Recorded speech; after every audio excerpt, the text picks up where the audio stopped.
Most curious about what's in here.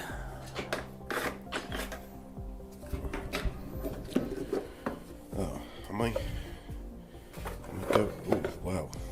Right. Brush. Would you look at that? I'll have to pause this. I'm watching a review about a diesel heater. It's like, yes, it burns diesel and then it gives you heat. Wow. Very, very exciting, yes. I think he was going to talk about running it on used cooking oil, so I'll have to pause. Yeah. Thunderbird 3 was the red rocket. It could go into space, unlike Thunderbird 1, which was earthbound. Thunderbird 2 was the best one. It could carry all the equipment after all. Yeah. Kind of like, I think it's a bit like the police, you know, you get, what do you get? Well, why is, I didn't mean to pause it. Anyway, yeah, Thunderbird 1's like the police, you know, it's the fast response unit. It gets there and it's like, alright, I'm on the scene. And then it can sort of relay back to base. Yeah, send the paddy wagon and it needs, we're going to need the driller in this one. Anyway, let's just resume the game. So, this is a new game. As you can see, there's my landing pad. Let's just absorb that. As you can see, it's taking energy to cut and drill this. You can now build a mining machine. I can now build a lot of things.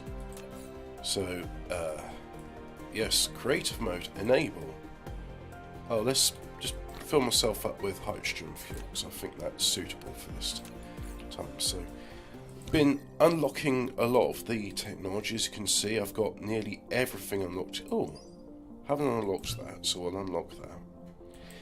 And I want to do this because the previous simulation was too much for my computer to run, really. So we're doing it in a slightly different way. Oh, look at that! I can just unlock as many levels as I want. There we go. We've got a mecha core with vast amount of energy storage. So let's make sure we can go faster as well. There we go. And in the previous one we had the T800 avatar, which I quite liked. Let's have a look for a slightly different one.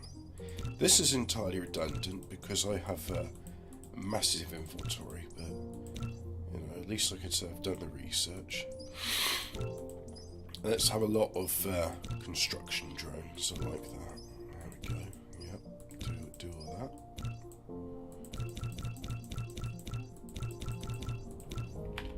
How many construction drones do I have now? 54. Yeah. Let's make it around 60, shall we? There we go. We've got 60 of those. Oh yeah, we definitely want the mass construction. So, in order to choose blueprints, they have limits on them. Hello again, Alphabet Cat. And the first limit, you can make up to 150 facilities, which is okay for small blueprints. But in order to make a factory which takes up the entire planet, you're going to need to have mass construction level 5, which just means that you have blueprints without any constraint limits, really. Ah, here we go, yeah. This means that any fuel I use, I can burn quicker and therefore get more power. Now, if you notice, next to that, I got this one, buyout technology, because as you can see here, I've got metadata, and that's all the metadata from previous saves. So it's quite nice. It means the previous simulation you've done has made this much metadata, which you can use to buy out technology. But anyway, well. What level? Level 22? Yeah, we'll do level 22 on that then. There we go. And now let's have a look. Oh, look how quickly my fuel's recharging now. Let's have a look at that. Absolutely zipping through those hydrogen fuel cells. Normally they last like a minute each. Ah, that's brilliant. I love that. Probably need to go on to deuterium fuel. So let's do some drive engines. Oh, this is so that the drones fly faster. Okay. Well, why not have them too fast? A drive engine, so it can lift off and fly around. Very good. Do that. Do that.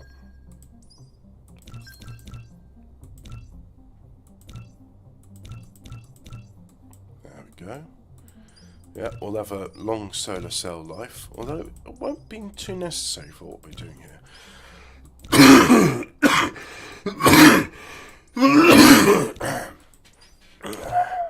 Very sticky phlegm at the moment. Must be a respiratory disease. Yep. So we'll get through all of this, so I don't have to bother with it again. Once we get through all of this, then we can get onto the game proper. And what I'm going to do this time is build a Dyson sphere around a... Oh, look at that. I've used up all my fuel. Well, let's for example try biomass. I mean, look at the biomass. That's like... Machine guns don't deplete ammunition that quickly. So that's biomass in my reactor. That's a few seconds of heat. Just burning twigs and leaves. And then what I'm going to do is I'm going to Alt-Tab. Requires planetary logistics. Okay. And this is important because I want the vein utilization to be quite efficient. As I'm... well, this planet, as you can see, is quite low on resources. And other planets are. In fact, the entire star system is low on resources. So, yep, bit of a challenge. Go back to technologies. And then this is why I'm using creative mode. Because I just want to get past the first bit. Really do. Where you have to just do all the spaghetti in the beginning. And this way, my power's run out. So let's put some logs in. There we go. Logs last a bit quicker. So just have nice and fast logistics engines. Like so. Ah, that's nice. Level 30. And increase the carry capacity. It starts off at 200. I think I had it at 1400 of the cargo vessel in the last game. So it maxes out. Yep. Integrated logistics. Max those out, like so. That's maxed out. Right, and so now that's just all infinite research. There's... oh yeah, we're going to do universe exploration. There we go. So now if I go up, that is the total resources of the planet. Not much, is it? Not much at all. And if I zoom out to look at the Zubra star system, which we're going to call the Cheaty Bastard. Cheaty McBastard. Not many resources at all. Really tiny. And if I go all the way to, say, that one right there, there's hardly nothing. I mean, normally when you go out to one of those, you would see values in like hundreds of millions, not just 3 million. It's a pathetic amount, it really is. But I am playing it on the lowest resource multiplier because I thought it would be interesting to do it. So now, you can now build a smelter. Yes, thank you for telling me what I can and can't build. So let us bulldoze this entire planet like so. And then, I think we'll go with that colour. That's a good enough colour. Bulldoze the entire planet like so. There we are. So I now have a nice clear spot to do my buildings on. So on this, I'm going to have a oil refinery. Yeah, that's a good start. So I'll have Oil refinery. Plop it there. Collides with other object. Okay, I think I need to put this one right on the equator.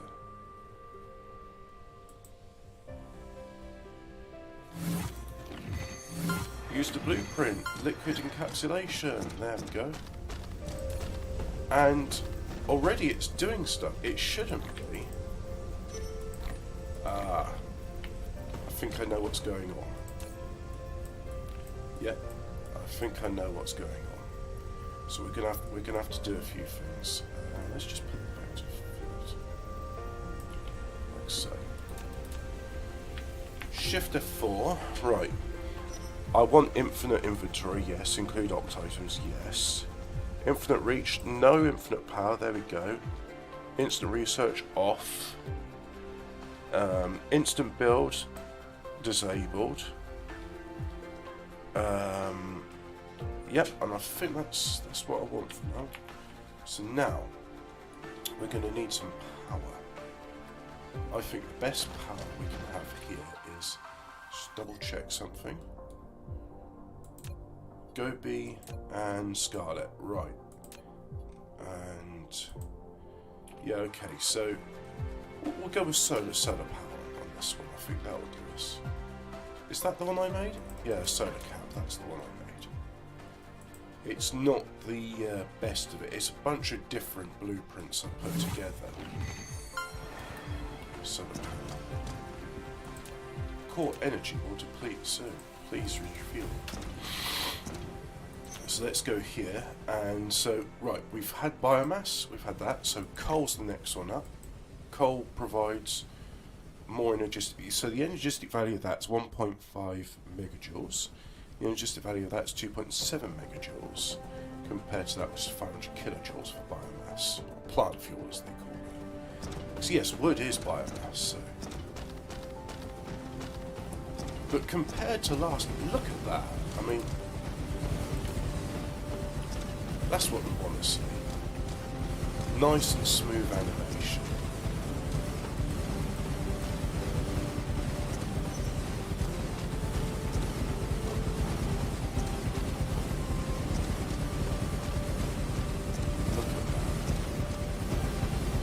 Is that not a thing of beauty?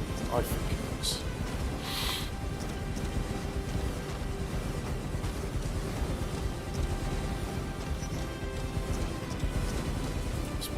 My fuel's run out, so the next one up I think is fire ice, which provides more. Now, it's 4.8 megajoules, but you can only carry half as much. So in some ways coal's better. So much power making. We'll make it 1.7 gigawatts, which is quite, you know, that's not bad for the style of planet. So we're going to have a wireless charging station here. We're going to be like one of those plug-in hybrid EVs. You know, I can run fuel, I can run electricity. So just go there. As you can see, it's charging, but I'm using power faster than what I can replenish it. So we'll run out of power, so the next thing to go up on is energetic graphite.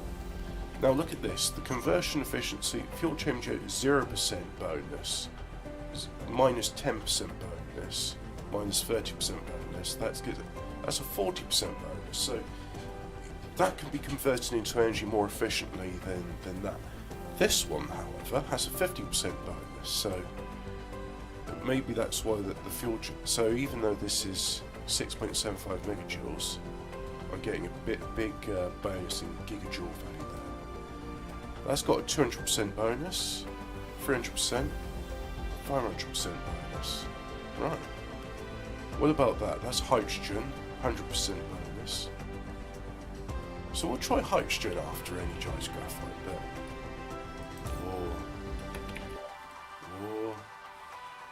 It's, oh look at that, it's a big load, isn't it?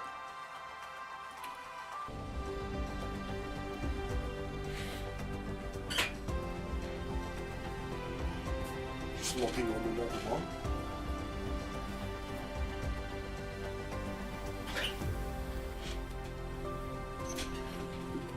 blocks are to a point now where the moisture content means they're burning quite easily, which is quite satisfying. What are they doing? They're going all the way down there. You know what? It's time to change this. Let's disable the infinite reach. I want it to be a reasonable amount. So we run out of fuel. So next one up. Now, does deuterium... No, they're both 9 megajoules. So, yeah, it's the same amount.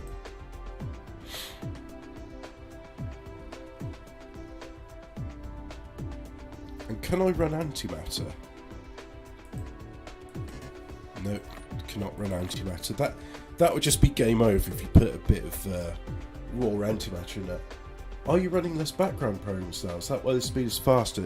No, it's a new simulation. The only factory, the only thing that's going on is on this one planet.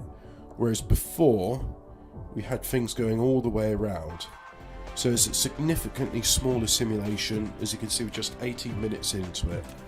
Run out of fuel, so let's... What next fuel can I know, crude oil. Crude oil doesn't do very much. 20% fuel change in. I just like the idea that I'm running crude oil in this mech.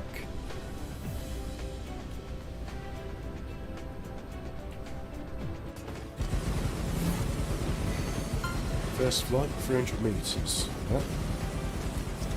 That's why we're getting those messages.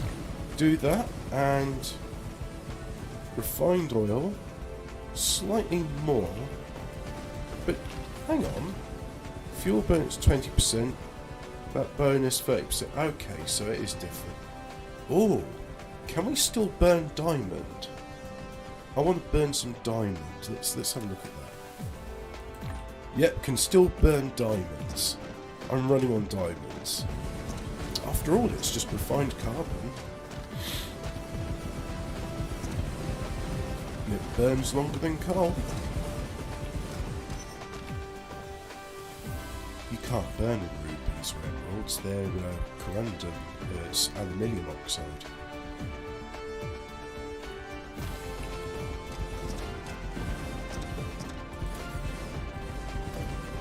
Just a minute, just a minute, just a minute.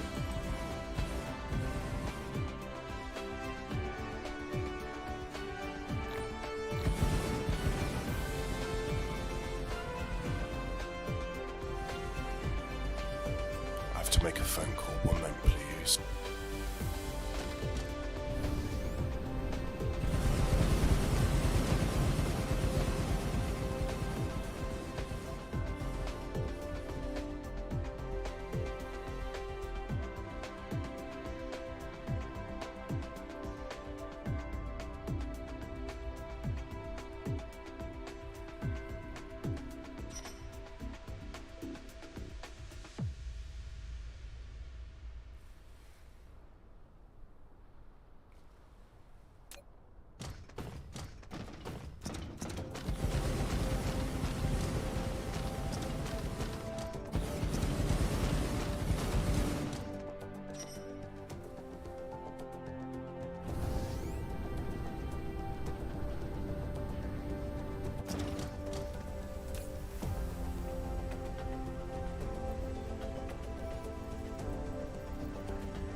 So you're sure it's got the right password in it? Yeah. But like I said, this happens a lot with my Samsung phone. It seems to be every morning. The first thing when I try to use it, it's like, oh no, can't connect to the internet. So I turn the wireless off, go settings wireless, and then there's a switch button that slides off, and then I wait half a minute and I turn it back on again, and that's when it does.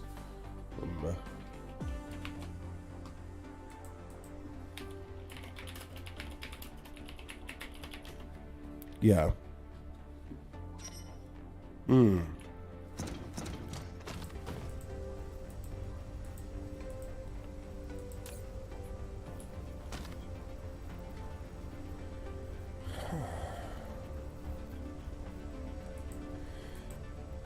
Yeah, if in doubt, rebooting it. Do you know where the power button is? The one that makes this... Oh, yeah.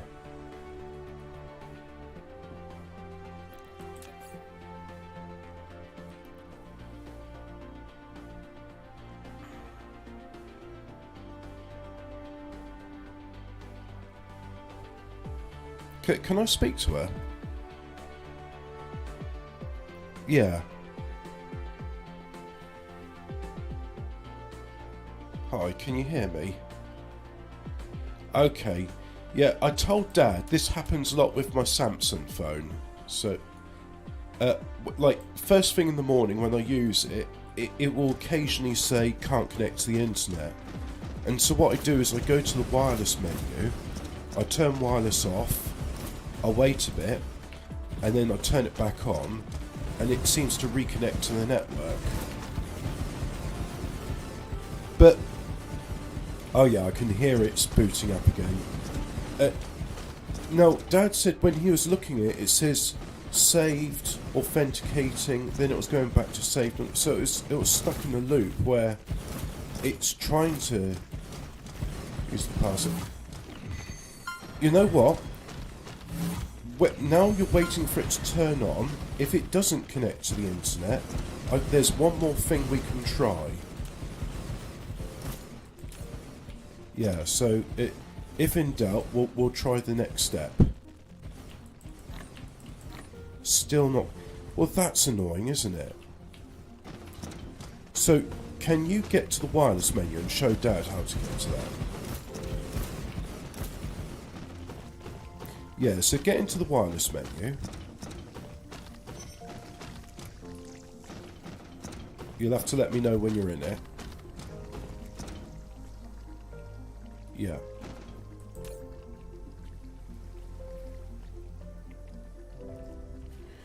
You know, what I'm going to do, I'm going to put my headphones on so I can hear you better because the phone's a bit quiet. And also, with the cold, my hearing's not very good.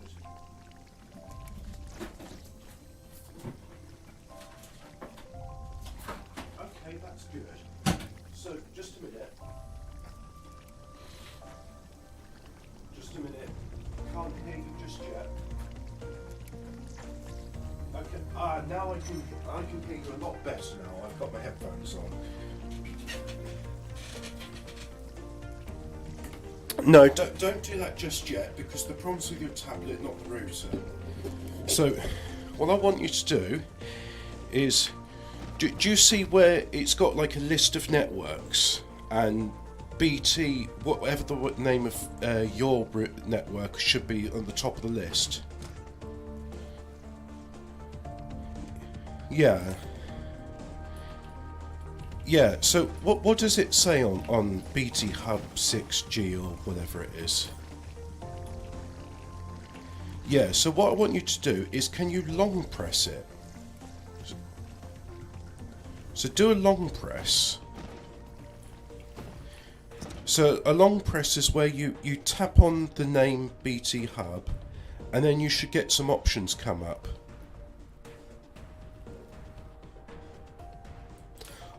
Oh, has he restarted it? Oh, okay. Yeah. Well, so I want you to long press that name. That means you just hold your finger down on it for a few seconds and you should get like a list of options come up. You know what? Whilst I do this, whilst you're doing this, I'm going to do this on my phone so I can imagine what you're doing. So I'm going to long press on the network. The only option I've got, it says, is connect to network. What if I just long press on that one? Okay. So what I did here is I long pressed on a network which I've not connected to, and it says connect. When I long pressed on one which I have connected to before, it says forget connect network, forget network, manage network settings.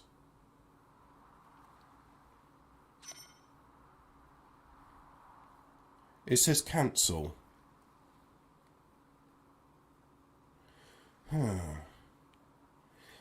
Yeah, and I think if you just do a short tap on it, it's going to try and connect, isn't it?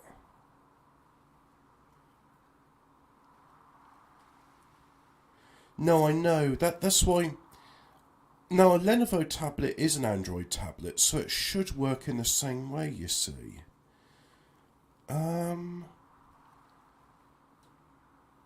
Yeah, but it's not going to. So...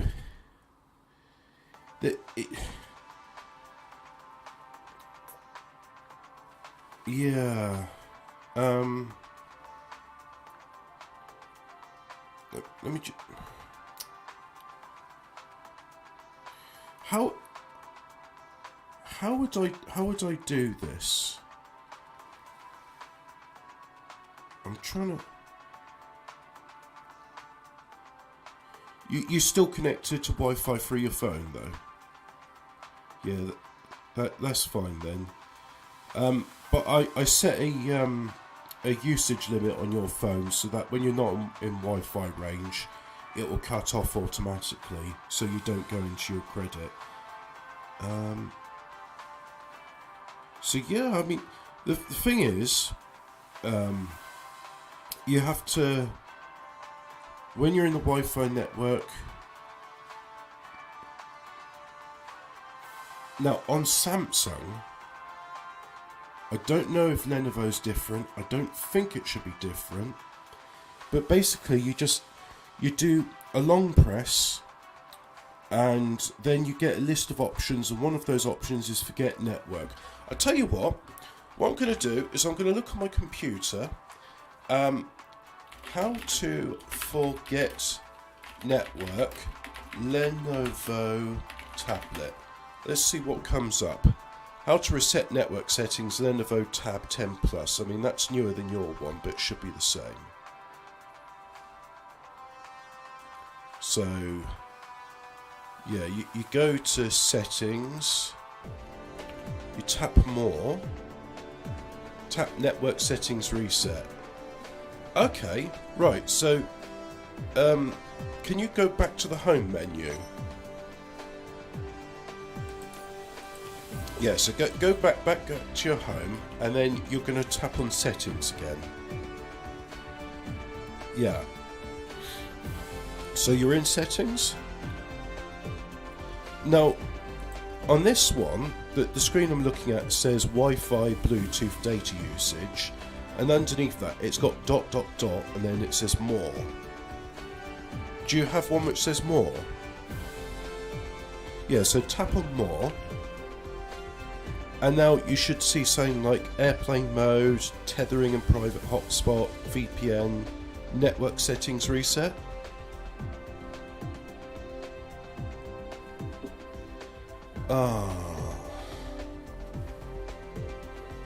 That's really annoying.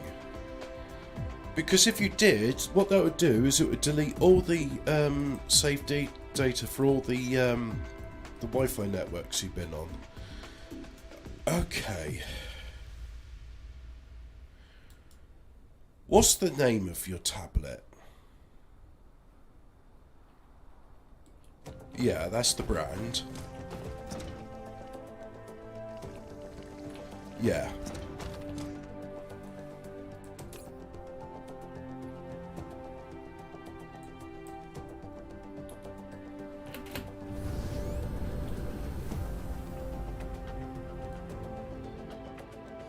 So we're looking for the model name of the tablet.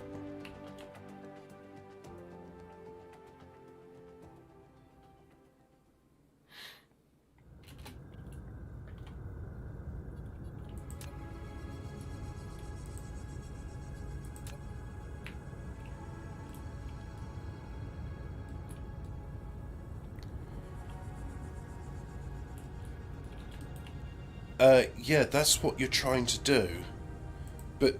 But so far, because Lenovo works different to Samsung, I don't know quite how to suggest how to do it. So what I'm trying to do, Emmy, is you got the your tablet will have a model number.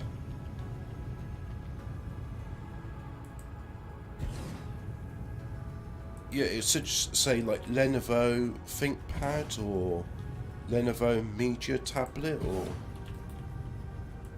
I don't know what they call their model numbers. I'm guessing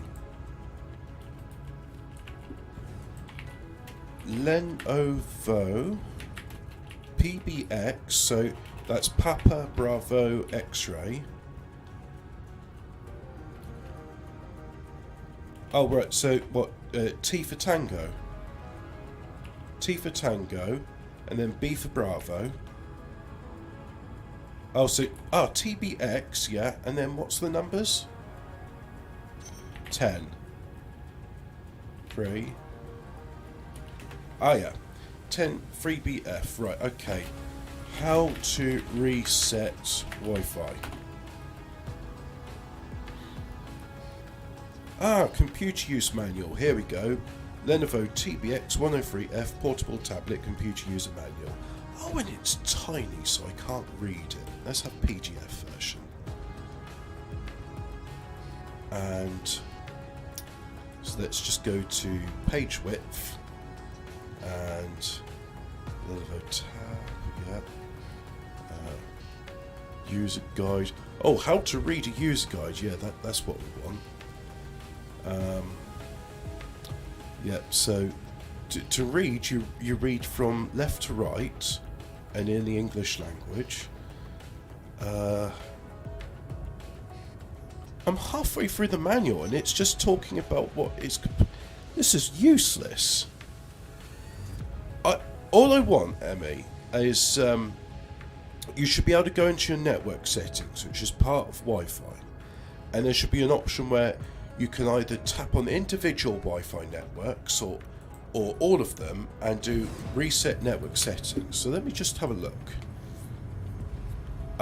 Here we go. Somebody's doing something similar here, saying Lenovo tablet unable to pick up any Wi-Fi signals.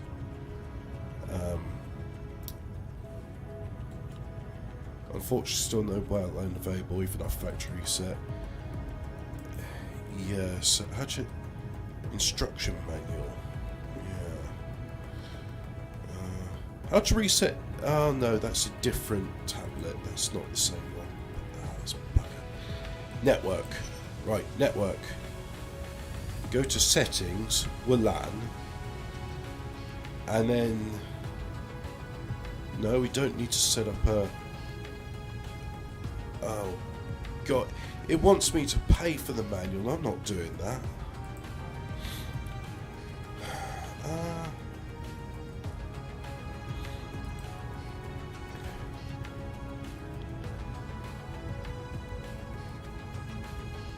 Okay. So, you ever done a factory reset? Okay. It's not too hard to do. You'll have to enter in your email address and password again, which I'm hoping you remember your email address and password. You had to do it for the Samsung phone, didn't you? So I'm thinking a factory reset will definitely clear out all the network names. You'll have to enter them all in again.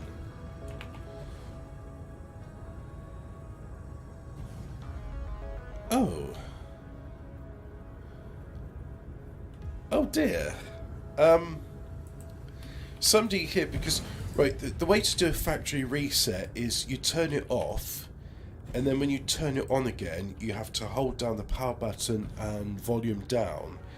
Except when you do that, the menu comes up in Chinese, and I don't know what factory reset is in Chinese, and I don't think you know Chinese either. So that's not very good, is it?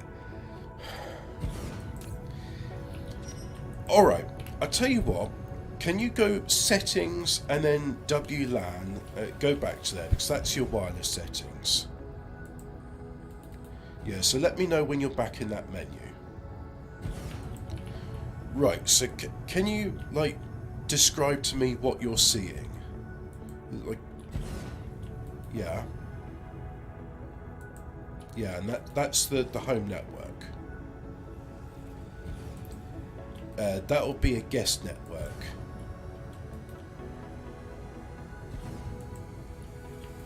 Is that a neighbour's network? Is it got like a small less bars than the other one? Yeah.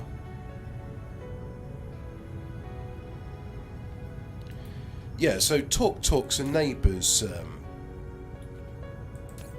Yeah, so in other words, your tablet is not just picking up your one, but it's picking up neighbours' networks.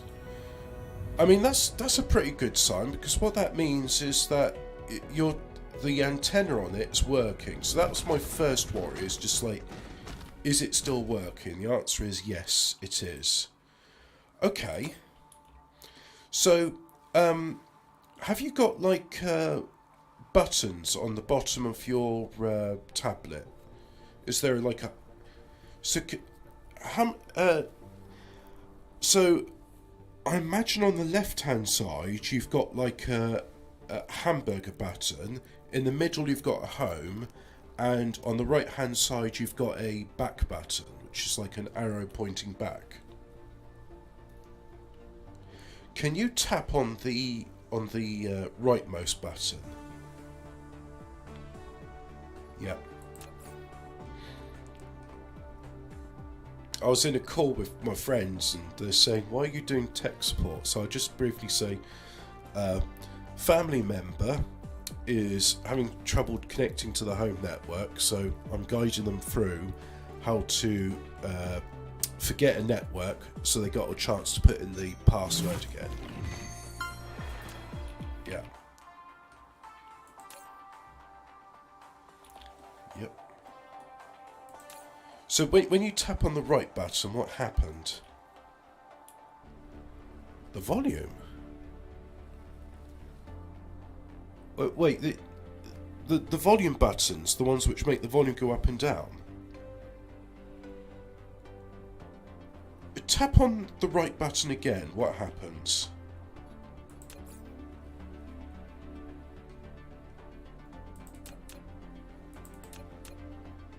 Because this is interesting. It still gives you volume. Okay, tap on the leftmost button.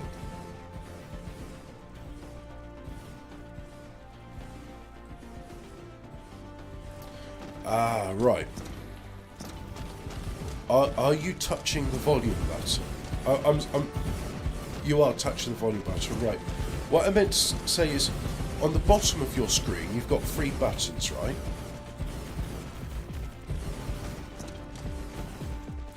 Sorry? I didn't hear that. Sorry?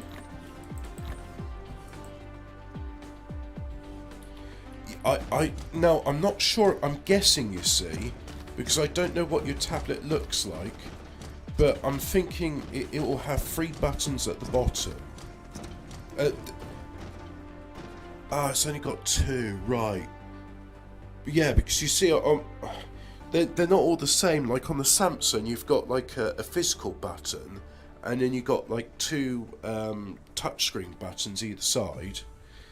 And on the phone I'm talking to you, it's got no buttons, which was confusing when I first used it. So I'm trying to think here what you need. Because you see, what you're looking for, I want to call it like the right mouse click. There's a button that when you touch it, it will bring up a menu. Because you see, what you're trying to do, and that's what I'm saying, if you long pressed on the... yeah, because what you're trying to do is...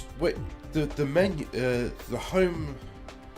Sorry, I'm going to call it your Wi-Fi network, because BT Home Hub 6GFZY is really hard to say.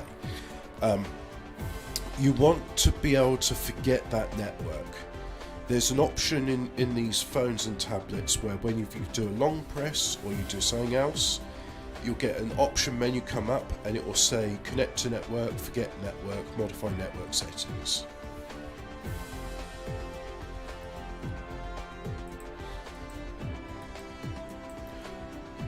Would you like me to speak to Dad again and I'll tell him what I told you? Yeah, okay, I'll tell him what I told you.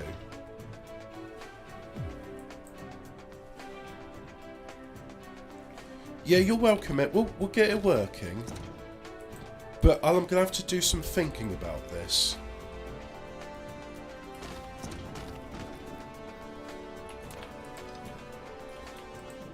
Hello. So I've been through it with Emmy, and she, I think I confused her a little bit because, unfortunately, I don't know the layout of her Lenovo tablet. Although she did seem to realise that what I was saying is like, look, there's an option in all of these things.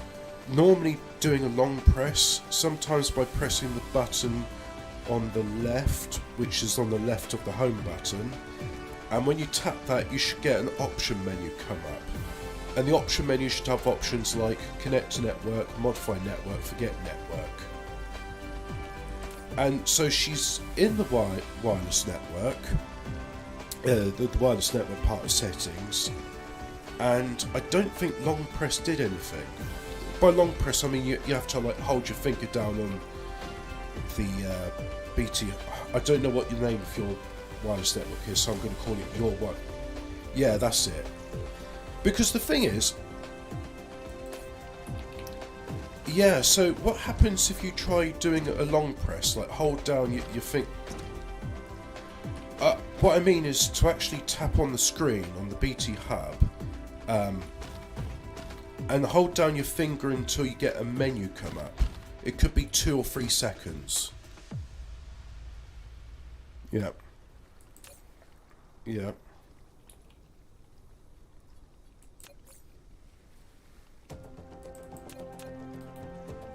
Yeah.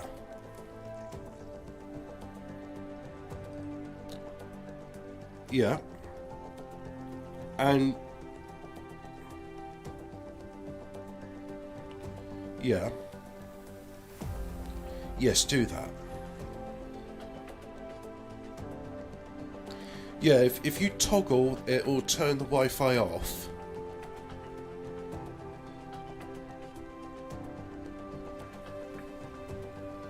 Yeah. Yeah.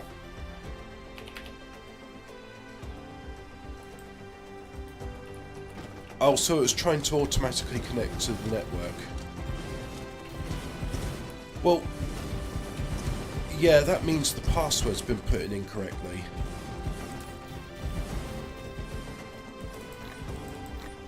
Well, I don't know your password.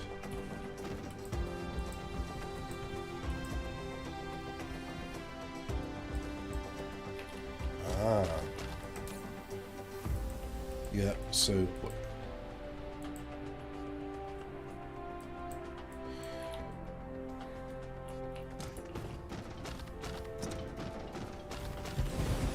Yeah, that's it. Forget network.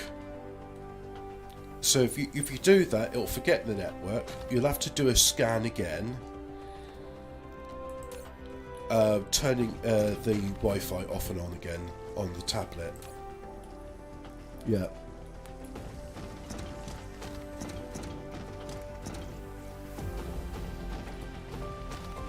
That's good. That's what you want.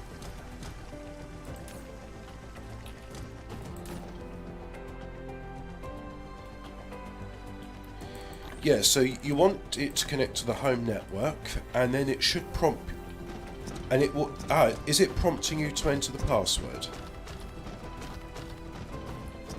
Oh, good. Okay, so pass it back to her. Yeah. I'll explain what you.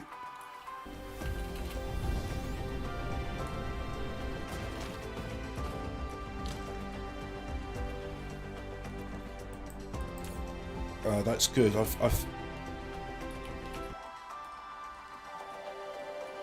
think this will get resolved soon.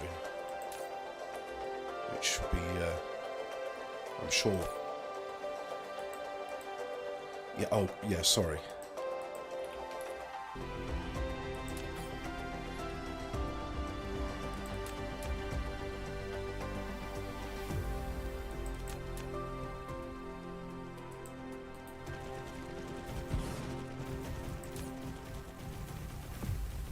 Good. Ah, right. Hello. Yes, it is. So, Dad was able to do something I was trying to explain to you. He managed to do a long press or something. He got the option up which says forget network. And so he did forget network, and then what happened is he did a scan again, and then he connected back to your home network. And when he did that, he got the option to put the password in again. You gonna try YouTube or a website, see if it's connected?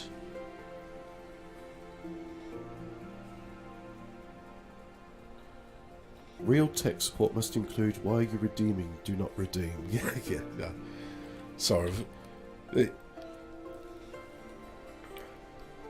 You got a website up? Yeah. Ah, if you're on Google, type in speed test.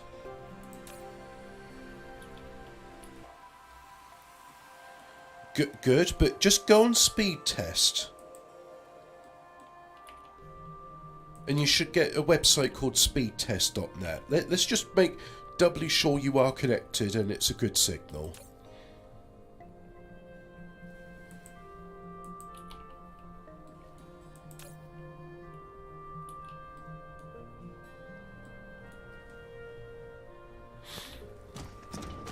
You still with me? Okay, yeah. You waiting for the website to load? You searching for it in Google?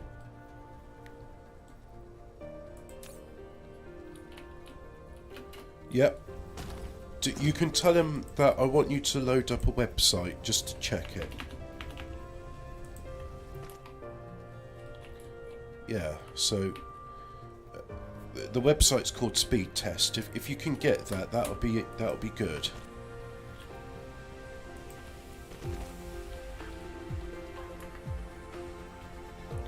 It's loading the website speedtest.net provided by Ookla.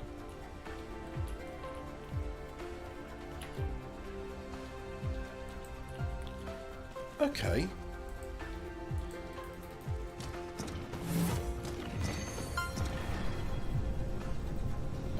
It should no. Oh. Tell Dad the website I want you to be on is speedtest.net. See, can you hear me? Oh, I know you can hear me, but if you tell him what I'm telling you, then he knows what you're doing.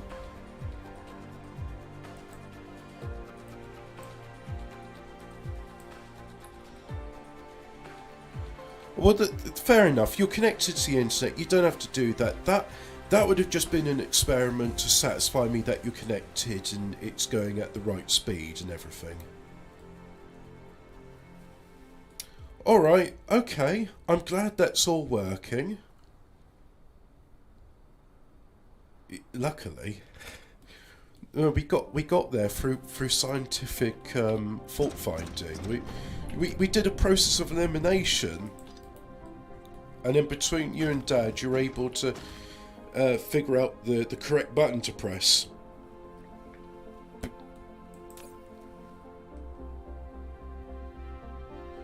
Oh, that's it. Yeah, I'll just pass us back to Dad, and then I'll wrap up then. You're welcome. You know, the Cotswolds tech support. Yes.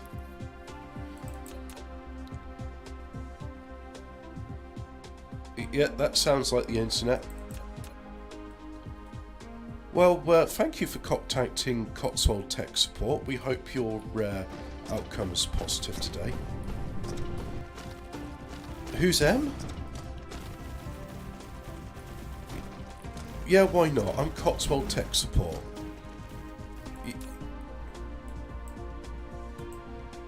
Yeah.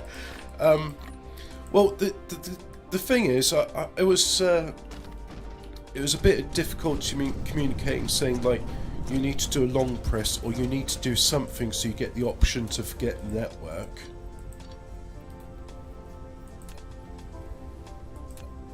Forget network.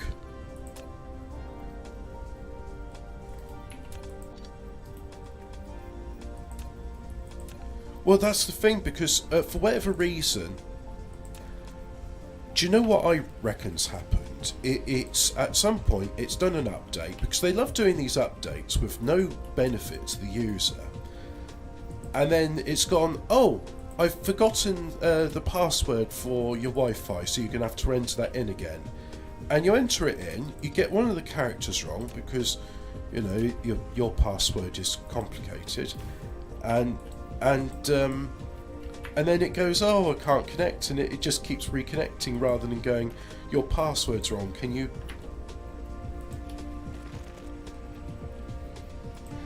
It's not intuitive, is it?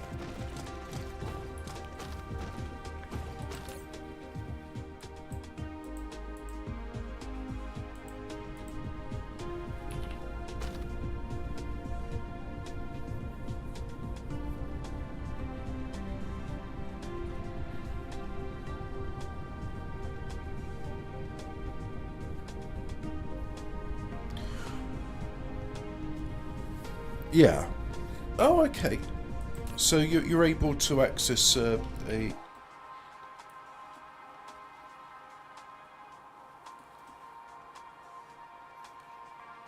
I was just going to say it shouldn't cost you anything because you're with BT, yeah.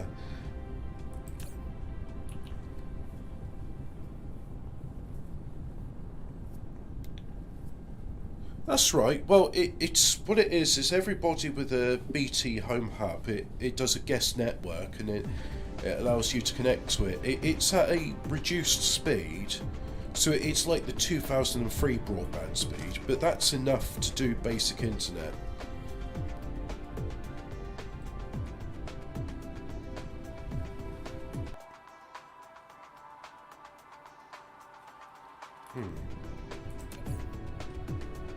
Oh, yeah.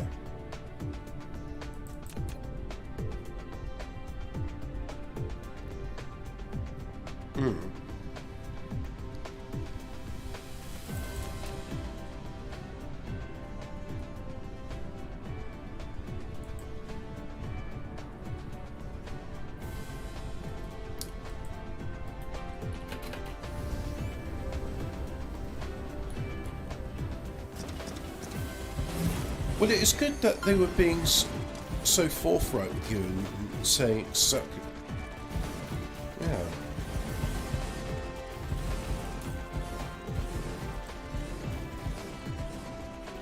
Well, that's quite precise.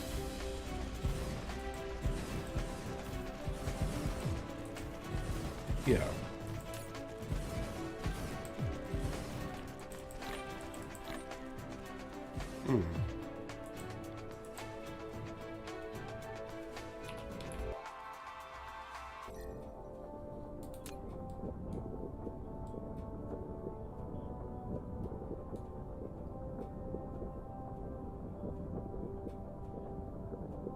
Nice. Oh, and you see, because 10 houses are affected, that meant like 10 houses on, there was still a wireless network available and you're able to... Yeah.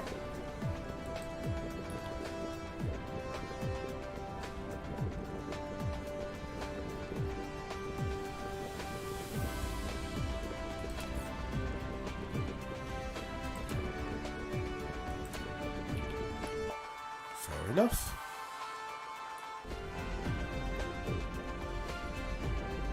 Yeah.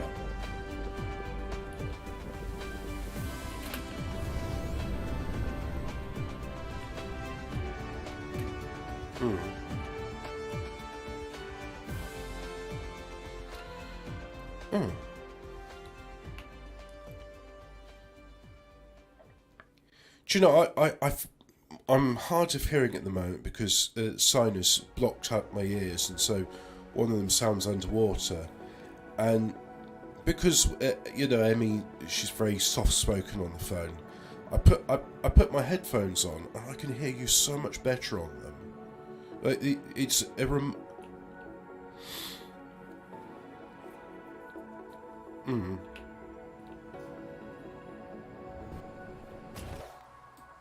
Oh, okay. Yeah, that makes sense. No.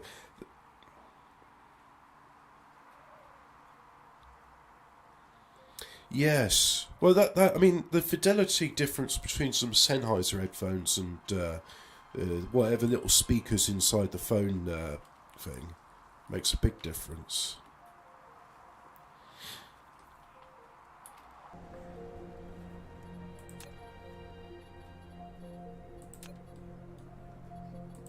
Yeah.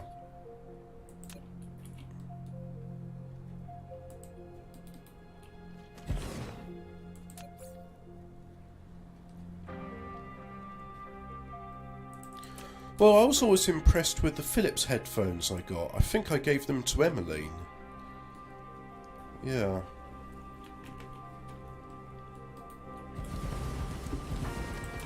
She did use it. She had it plugged into her telly. Yeah.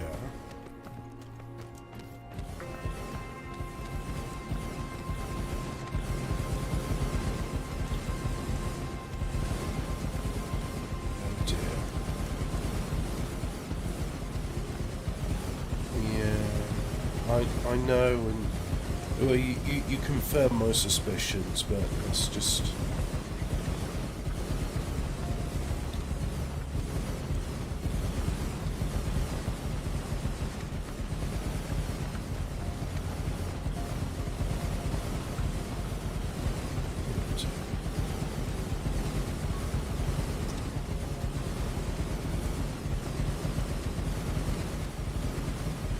I suspected that, you know, it's terrible. Like, there's nothing we can do.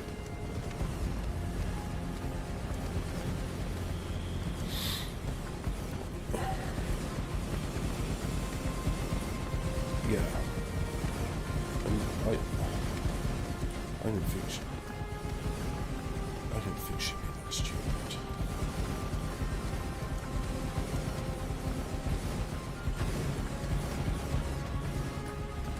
No, she won't. No, she's far too headstrong and proud to ever admit she did something.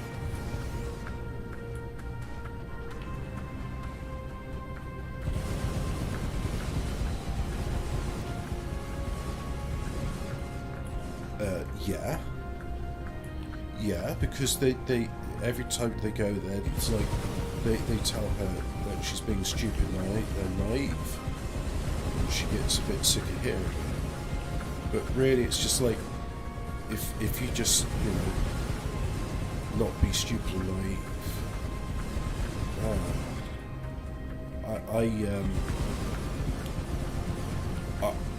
There's nothing to be said about it. Just give me a while to sit on that. I wanna. No.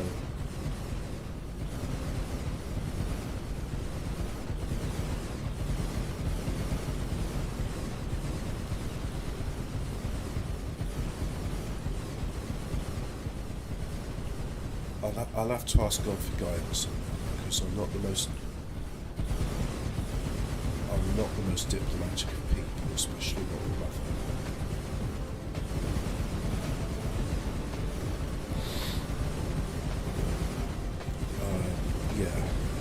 I've long suspected.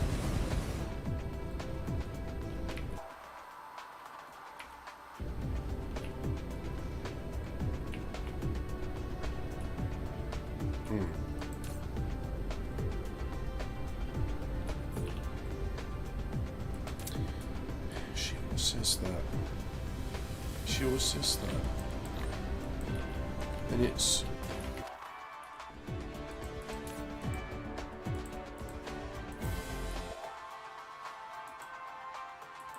No.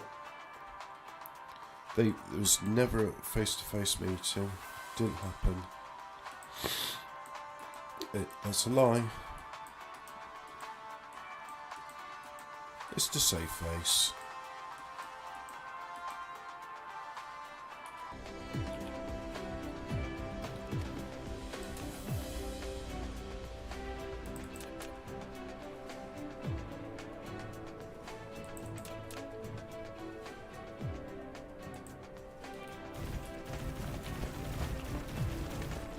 No, it's just, you know, that's a lot of money to fritter away.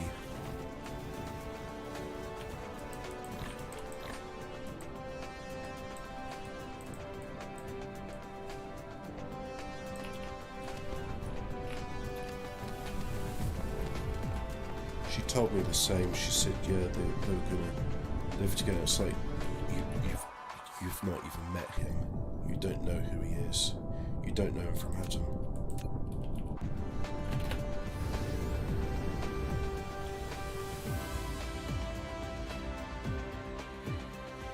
Yeah.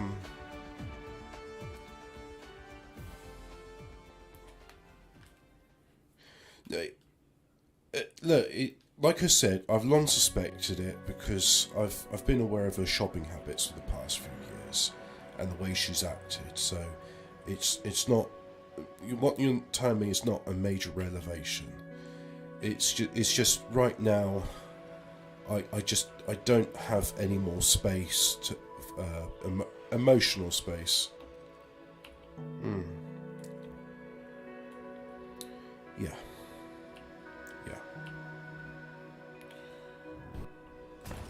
The important thing is, today we got Emmeline's tablet.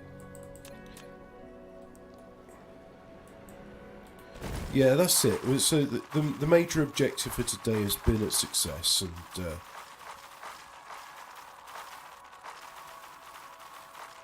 exactly. All right, well, that's it.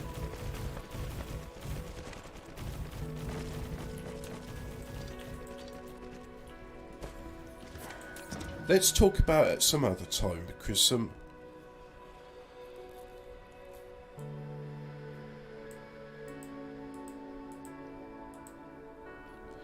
yeah, let's talk about it another time, because I was being social with some friends, and then Mum popped in and said, "Oh, look, can you talk to your sister? She's got tech support she needs help with."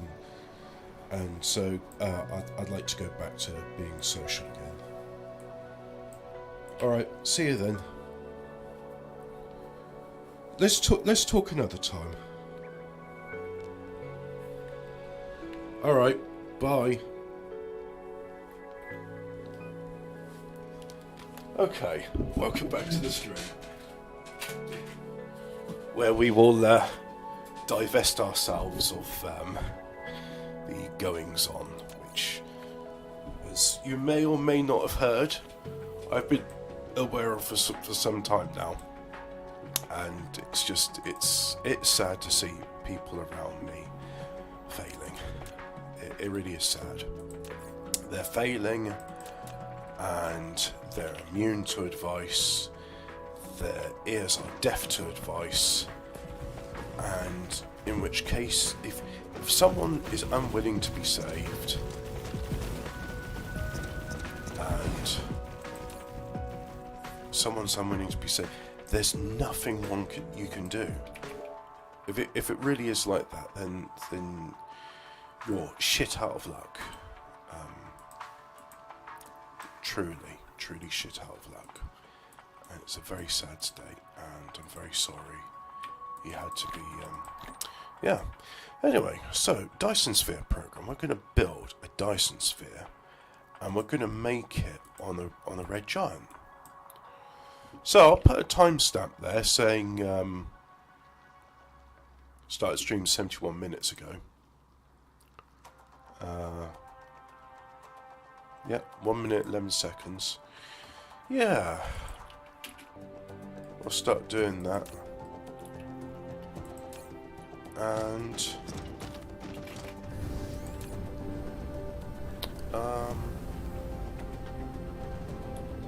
yeah. It's not nice being reminded that people you care for are suffering. I will say that. It's not a nice thing. So has knocked me for 6 a bit. Anyway, let's go back to the Gobi Desert. And what we're gonna do is what all the greatest Turnbergs in the world love. You're going to turn the desert into a solar power station. Ignore the fact that dust from the sand will destroy the solar panels and render such investment a folly. And also, we'll ignore the fact that transmission losses and such means that good luck trying to get any useful power out of that desert in the sand. Now it's got a lot of silicon. How did that happen? So if I go, let's have another solar panel cap. So we'll do another one down there, like so. Pop that in there. And you know what? This would be a lot better. We're going to use the same colours we did on the other world. Let's fix this. Yep.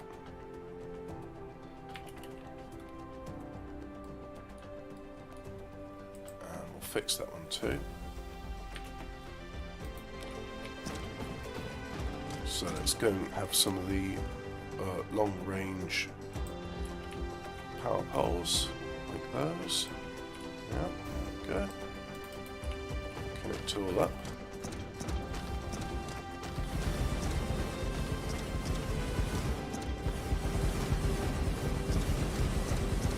And you see what I need now is I need some titanium, and then I'll combine titanium with graphene so I can make carbon nanotubes, and then the factory I built back on the starting planet will be able to make its blueprint proliferators. Like proliferators, yes we do. We've got some of the best proliferators, great proliferators. Wonderful.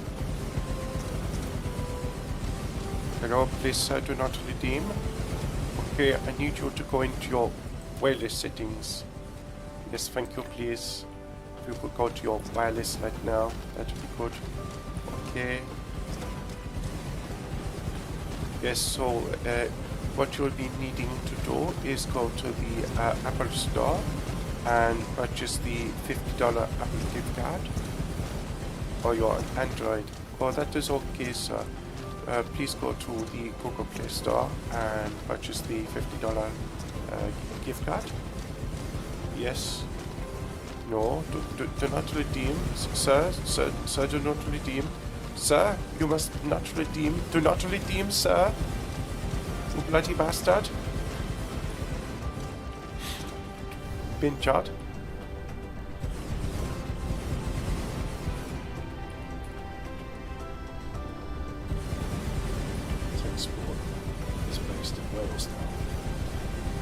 Yes, hello, I am from Mumbai, part of Pembrokeshire, and I would be helping you today.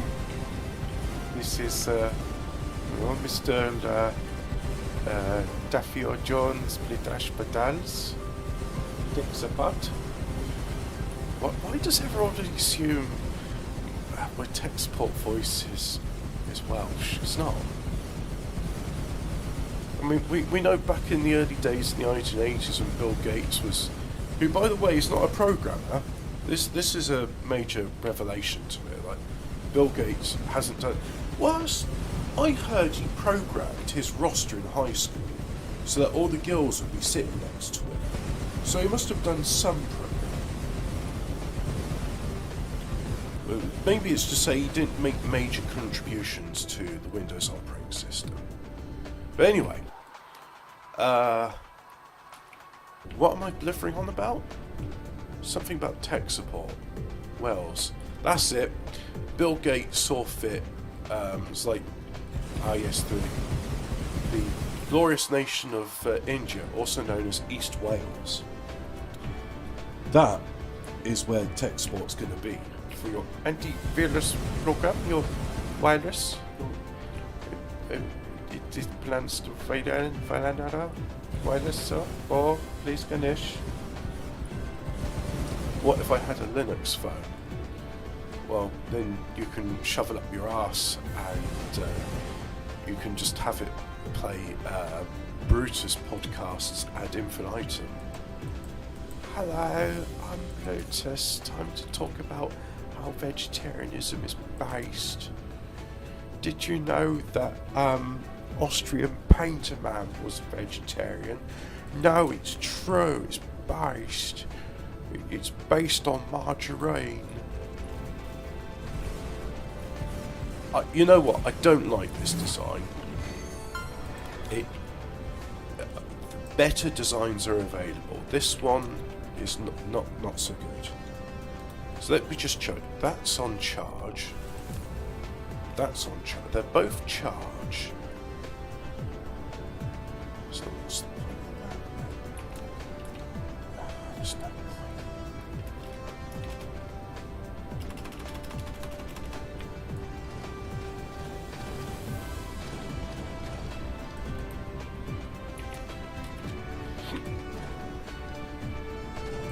I really don't like this industry music, it does. Positive social credit. You'll have positive social credit. Your score it going up, and that it good. So we good. Work 6 days a week, 9 hours. No, sorry, it's 669. No, it's 996. That's it. Yeah. So you know, Dolly Parton did working 9 till 5. The Chinese version is it working 9 till 9, 6 days a week. Working 9 till 9. That is a great time to work. While working with my friends, 12 hours a day in a factory. Working 9 till 9, 6 days a week. Coming back at home at 9 p.m.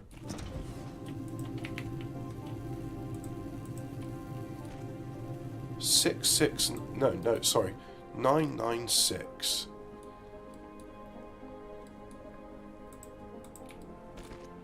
That's no way to live.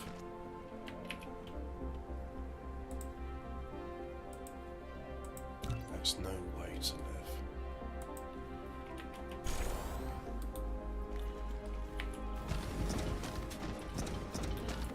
Right, so you know what? First of all, did I make a factory? Did I save the blueprint to do it? I hope I did. Because if not, I'm actually going to have to use my brain for once instead of just going copy and paste the design. So, no, that's... So many of these are just redundant, like I don't need it. Did I make some... And that's the problem, like, what did I call it? It will probably have something like that. No, power balancer. Maybe it's in mid? For mid game?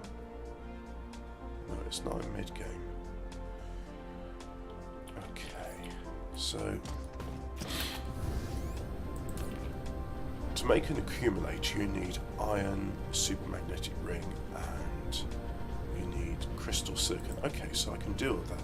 So we'll request iron, crystal silicon, and supermagnetic rings. And there it is.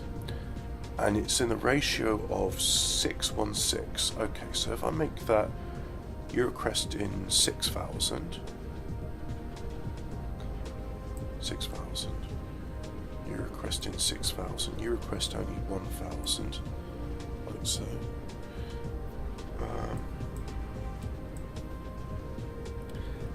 well. So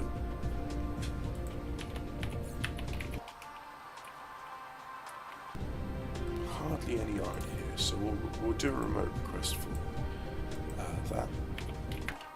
There is silicon here, so we'll do a local request for that. And then supermagnetic rings require mostly iron products and coal, so we'll do that as a remote request as well. Right. And then, yeah, that's fine. So, just to get the system rolling, we're going to kickstart it by filling it up with some energy accumulators. So, there they go. And then what they'll do is that will fly off like so. And man, you don't need warp when you're going at that speed.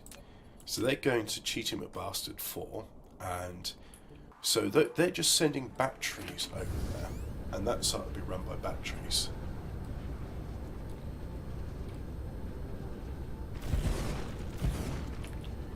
So what I'm going to do here is I'm going to modify this design, and I'm going to have on the back of this a factory. So it's going to be there. Right. Do I want proliferators? Extra products? Yes, proliferators with extra products. There's. So that's going to have a remote demand and local supply. Yeah, that's going to be good. And can I just run a... Oh, I can run, yeah, so I'll do that.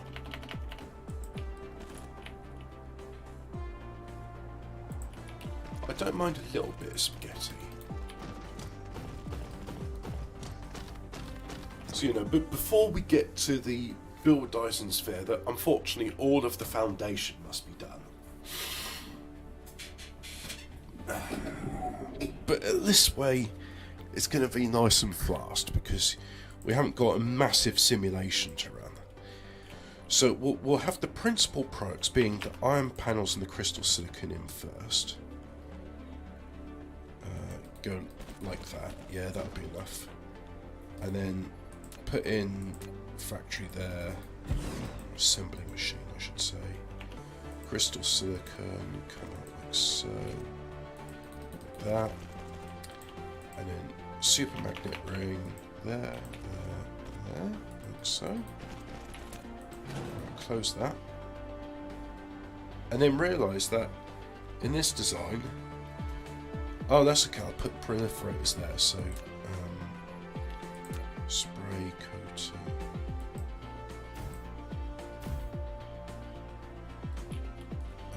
So, okay.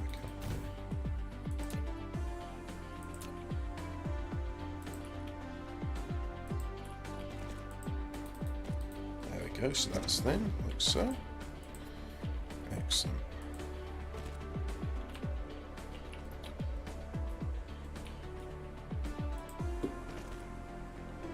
Input direction conflict. I don't understand.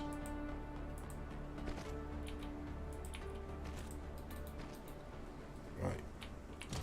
Now. Like that. And now let's have... Oh, and there's no return path for the factory, so we'll do a return path. So...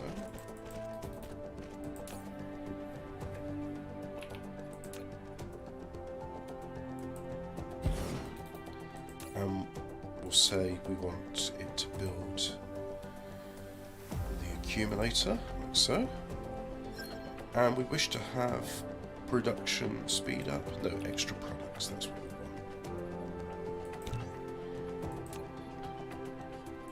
So it requests in that, request that, so it pulls in from all those conveyor belts, and it outputs to that conveyor belt. I think that should be sufficient for our needs. Now, instead of it going in there,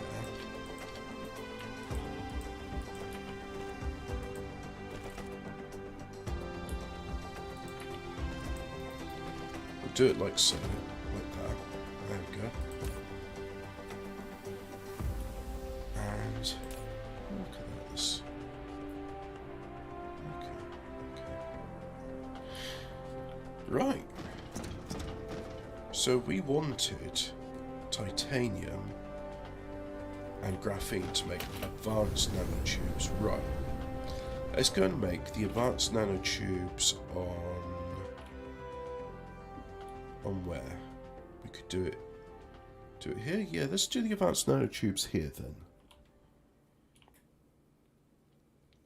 So I think we got the titanium factory set up. Well, the titanium smelter, I should say.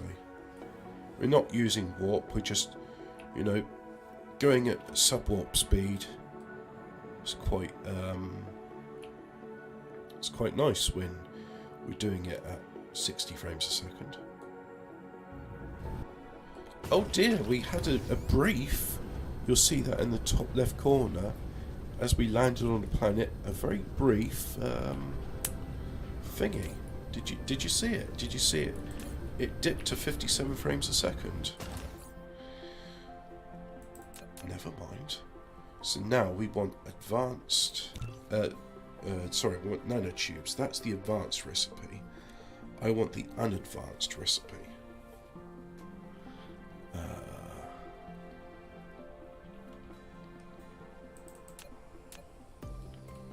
No, that's not what I want. Although it will produce all the chemicals and stuff one needs, so yeah, we can just pop that in. Right on the equator.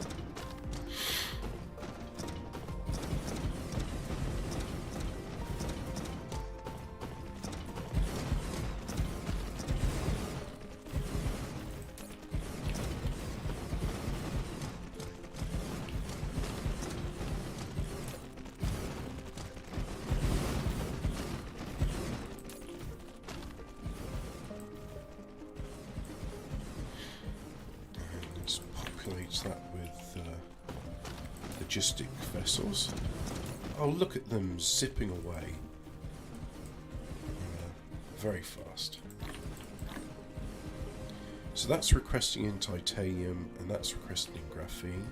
So that will make us the carbon nanotubes. There is an advanced recipe for carbon nanotubes, but we're not at that stage yet because in order to make those, you need a rare resource called spiriform stalactite crystal, which you get on Mortar Worlds and some other ones. Some swamp planets have them as well. So just make sure we got all of those. Yep, there's the chemical plant, and it's using refined oil and energetic graphite to make plastic. This one is using graphene and titanium to make that. And then we'll just go to this one here. So that's refining crude oil into hydrogen refined. And that's also doing more. Like so. Just get rid of that. Do a local demand. Just local demand because all the products needed for proliferation. See, there's a number of products needed to do these proliferators. I'll show you the thingy in a bit.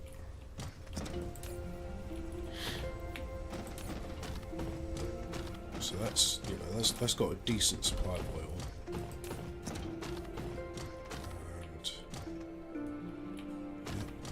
Supplies there, and that's producing a little bit of carbon nanotube, so that's good. Yep. The deuterium fractionator is doing its job. So here we go. Right. So for the basic proliferator, you need coal, and it turns it into that. Then to make this one, you need the basic proliferator and diamond. Diamond is produced by refining coal into energetic graphite and then into diamond. And then to make this one, you need the Mark II proliferator with carbon nanotubes. As you can see, it's been done here. And now the products of that are going in and they're self-proliferating the factory. So all of this from now on will be proliferated, which will... Is it going to speed up production? It's making extra products. And if I look here, that's set to extra products as well. So extra productivity. Excellent. So this is starting to fill up. It means these proliferators will go around to where they're needed to. This is a good sign. This makes me very happy. So eventually we'll see proliferators in here. But let's just say here's some I made earlier. Now the proliferator's coming out. Oh, look at that. We've got an extra bit there we didn't need. So they're coming out there. And all of this is getting proliferated now. Oh, look at that. This makes me happy to see it. There we go. Even proliferating the hydrogen. I don't know what benefit that has, but it has some benefit, apparently.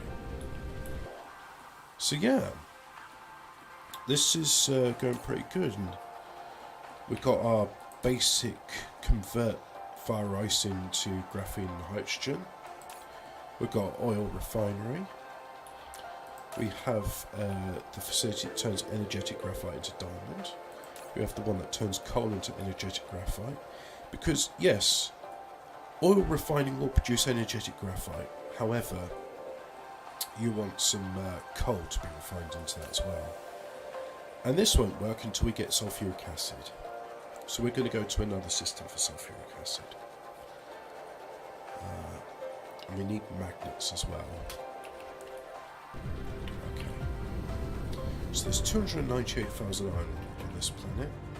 Which is not much. Let's go to System 4.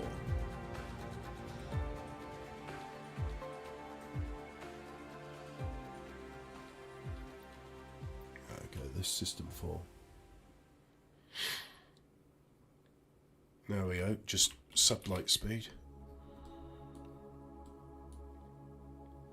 And 34,000.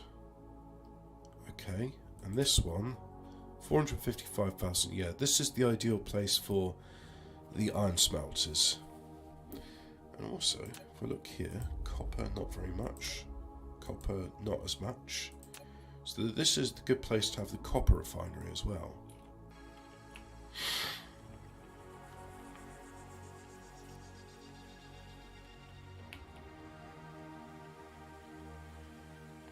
I don't think I'm going to bulldoze this planet and replace it with foundation, because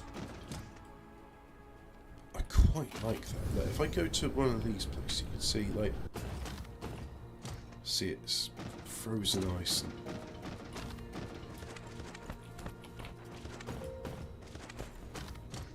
And there's different sounds from walking on it too, which I find, I like it. It's just nice, isn't it?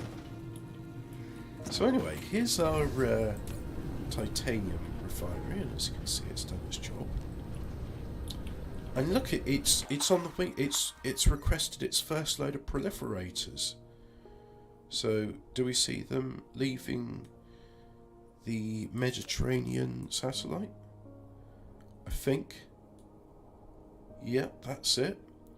Nice parabolic arc. Very interesting. Oh, look at it zip along. That's brilliant. No need for intra-system fast and light travel, because sublight travel's fast enough. There we go. So let's have some more smelters here. Right, so we'll have the proliferated iron.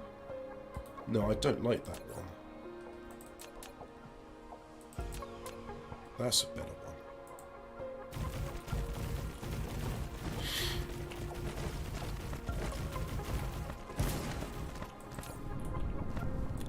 Get rid of that. Make sure it's available for remote supply. we're not doing enough. Right, so we're going to have a slightly... we're going to have the bigger of the two. Is it this one? Yeah, this is the bigger of the two.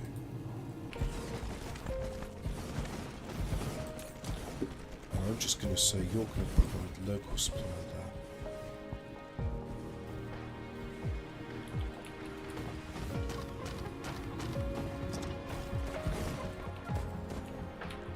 I'm going to keep this open in case we need to expand it, but I doubt so.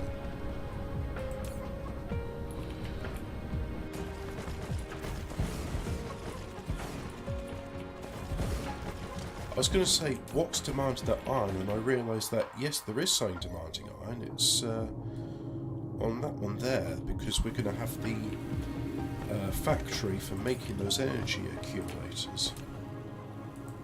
So just pop that in there. So get rid of that, that's redundant. As is that. There we go. And then... yep. Okay, so we got our iron smelter, that's good.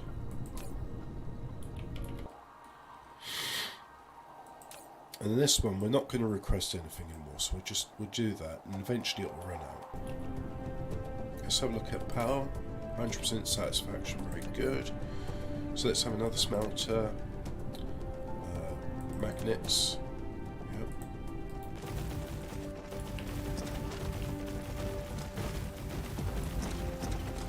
It's like a swarm of angry Chinese told if they don't build it in under 10 seconds, their social credit score is going to be impacted. Oh, stop making jokes about social credit score. That'll lower your social credit score.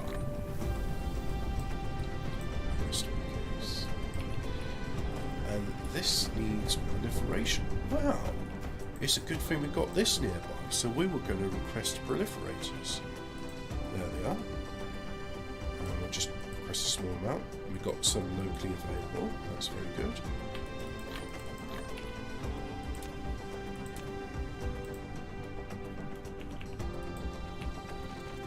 So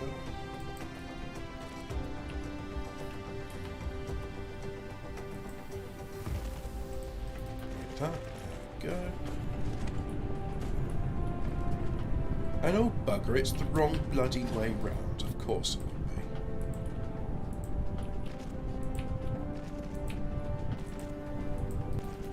Fixed it, it's the right way round.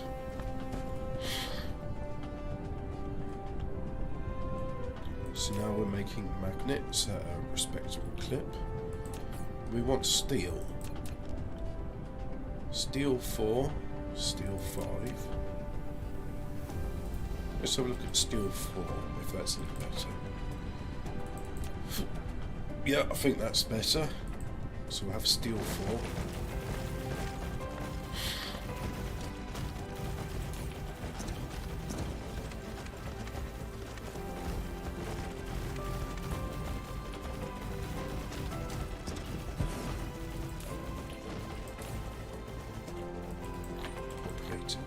Necessary drones. No, local demand, not remote demand. And that's going to locally repress the iron. Which, as you can see, it's reaching its limit. And we're going to have you not use warpers from half of the stroke unit, right? Because that means, unless it gets warpers, it will never do intra-system travel. They actually will stay put and do nothing.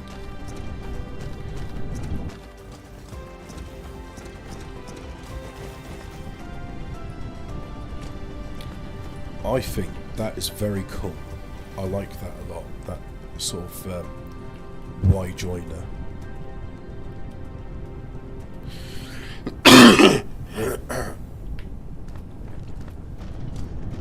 So yeah, we've now let's have a look at the statistics. I want to see statistics panel. There we go. Production.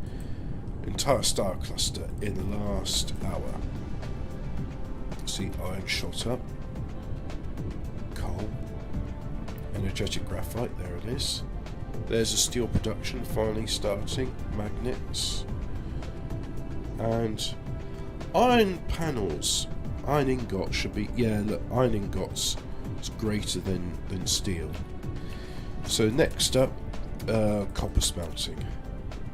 Yeah, that was good. Copper too. Oh yeah, I like this one because you can put it right up here.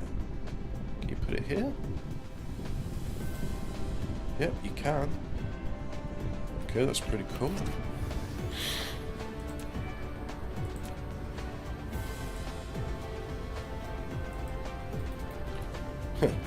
We're building a smelter right on top of a frozen lake. However, there's something in this which I think is pretty cool, right? I'm going to read out the description of this for our collective amusement.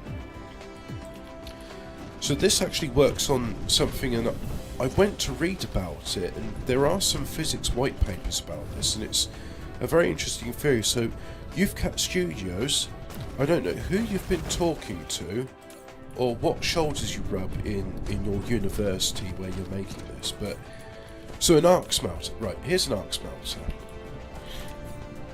and just to briefly recap, an arc smelter, you put an electric current into something. High temperature arc smelting can smelt ores and metals, and also be used for purification and crystal smelting. So yeah, you use while this planet spherical seems a bit weird, I would legitimately like a mod of this game to replace the spherical planets with cubes, because that would make base planning and geometry a lot simpler. But anyway, for those that are not aware, an arc smelter uses electrical induction. So you've got you've got a coil of wire. You put a lot of current through it, and anything inside will start to glow as it conducts electricity. The plane smelter. When monopoles pass through the plane filter, they produce a quantum effect of self-organizing and can generate a thermodynamic negative temperature flow. Using this technology, the process of ore smelting or purification can be greatly accelerated. So I looked into negative temperature, and it has been discussed. It's very interesting, but they're saying under certain quantum states you can get negative temperature below absolute zero, where because in absolute zero there's supposed to be absolutely no, speaking of absolute zero, I should check the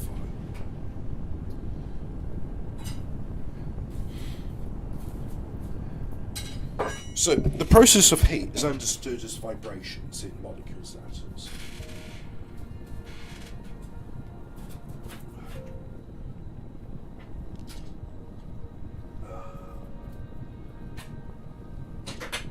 So the more heat there is, the greater the vibration of the particles, and the less heat there is, the less vibration there is of particles. Now, absolute zero is a theoretical state where there is no vibrations of them at all. It's completely lock solid, and it's great interest because, you know, what happens to matter when it is completely motionless, and is it possible? And negative energy is where, I don't know, are they moving? Are they not moving? But it's this point where the temperature is negative, and let me just have a look at it. What is negative temperature, and can it be used for smelting ore? Let's see what the internet comes at. Smelting temperature and overdue. Smelting iron ore, 60 centuries copper smelting.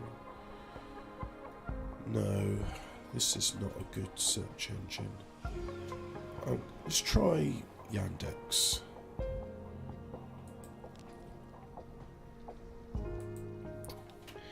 Negative temperature,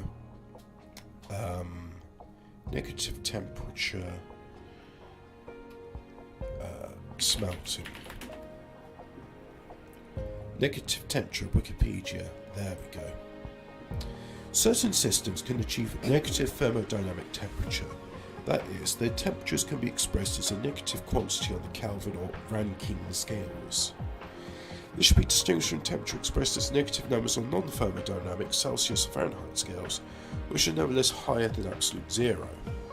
The absolute temperature Kelvin scale can be understood loosely as a measure of average kinetic energy. Usually system temperatures are positive. However, in particular isolated systems, the temperature defined of Boltzmann's entropy can become negative. The possibility of negative temperatures was first predicted by Lars Onsager in 1949. Onsager was investigating two-dimensional vortices confined within a finite area. He realised since that the positions are not independent degrees of freedom from their momenta, the resulting phase space must also be bounded by the finite area. Bounded phase space is the essential property that allows for negative temperatures and can occur in both classical and quantum systems. As shown by Onsager, a system with bounded phase space necessarily has a peak in the entropy as energy is increased. For energy is exceeding the value where the peak occurs, and entropy decreases, the energy increases. Right. This is the bit which I found fascinating, right? Entropy decreases as energy increases. So if you've got less entropy in the system, there's less chaos. You've got more order. Imagine you've got a bunch of chaotic, non-aligned iron atoms, and you've decreased the negative temperature, so now the entropy is decreased, so that they order themselves in a very orderly way. They're very organised.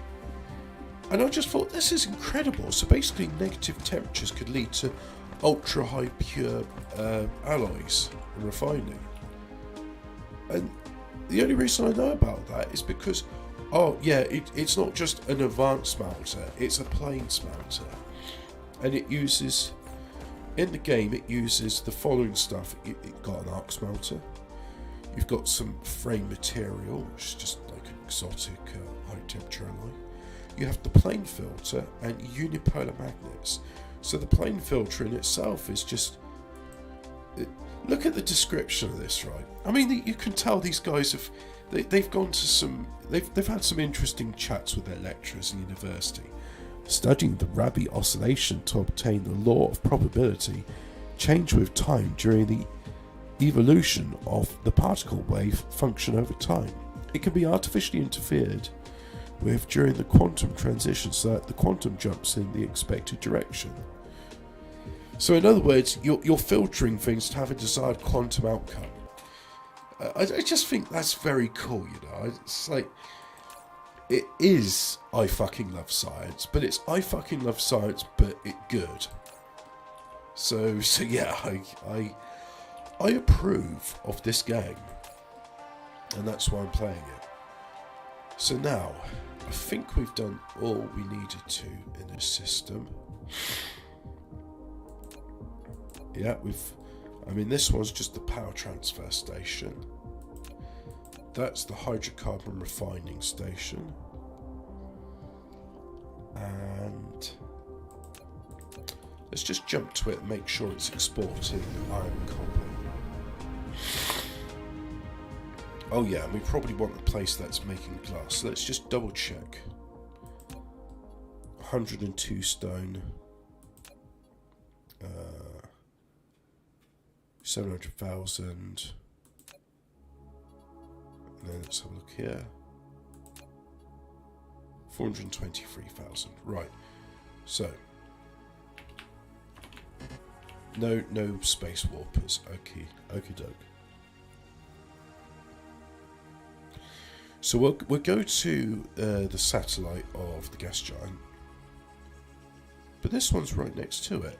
Okay, let's go right next to this one first. Increase the speed.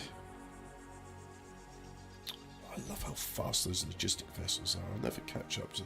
They're going greater than 2,000 ms. It's not meters a second. It's megameters. Who knows? It's a speed. Somebody figured out in this game, according to the scales, That 1 light year equivalent is equivalent to 40 kilometers. I think it's about, who knows. Right, so here I'm on the power transfer plant. What have we got? We've got a facility to make silicon, yes. And that. So let's have a facility to make crystal silicon from silicon.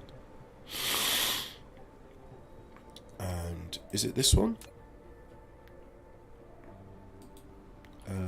Double check. Oh, it's a big elaborate facility. I won't know until I build it if it's the right one.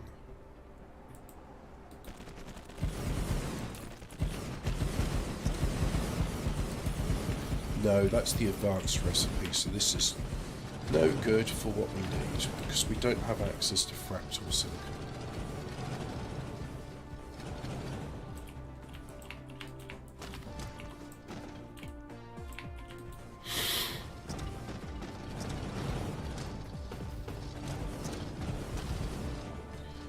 We'll save that for when we're on the planet with fractal silicon. I like it. Some of these designs I don't think are too efficient, but I think they're nice to look at. And there's something to be said for aesthetics. So we'll go with design number 2, which is in Ching Chong Ping Pong, Ching Chang Chong language. It can't be built because there's things in the way. And this is very simple, just arc furnace, yep. And it's even pre-proliferation, it doesn't even have a facility for well, could I fix that? I can definitely put in spray coaters there. You know what, I think I can fix this. Let's make this work with a modern system of proliferation. Gonna have to delete those two, so I've got room. But we will do it.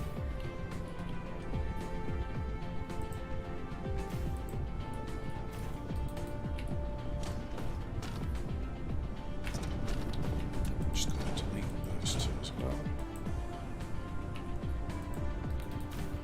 There we go. Right.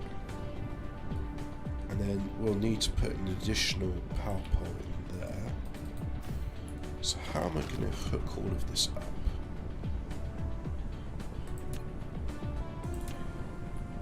So we'll draw a line from there. So we'll say this is the input feed. And then we shall have, yeah, we'll have 2. So if I go, let me think. So I'll do 1, 2, 3. 1, 2, 3. That's simple. Okay.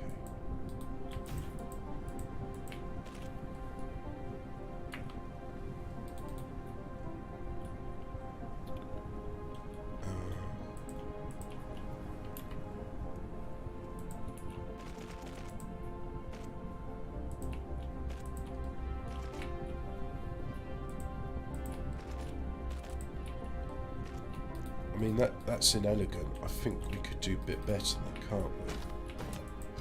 Come on. We're going to make this look good and nice and good.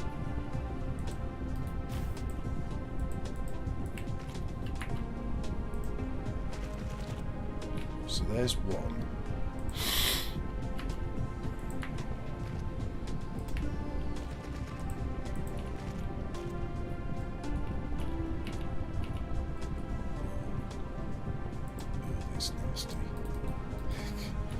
It's nasty, it's inelegant, but it works. So, going back to here.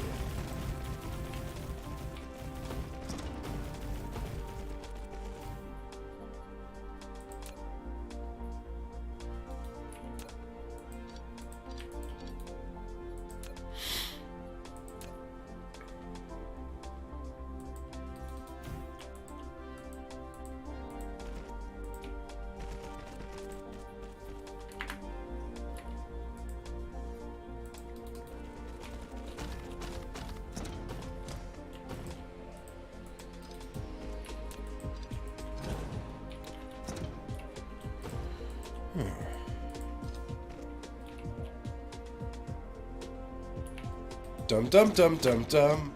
I connected it up the wrong way. Dum dum dum dum dum. Duh.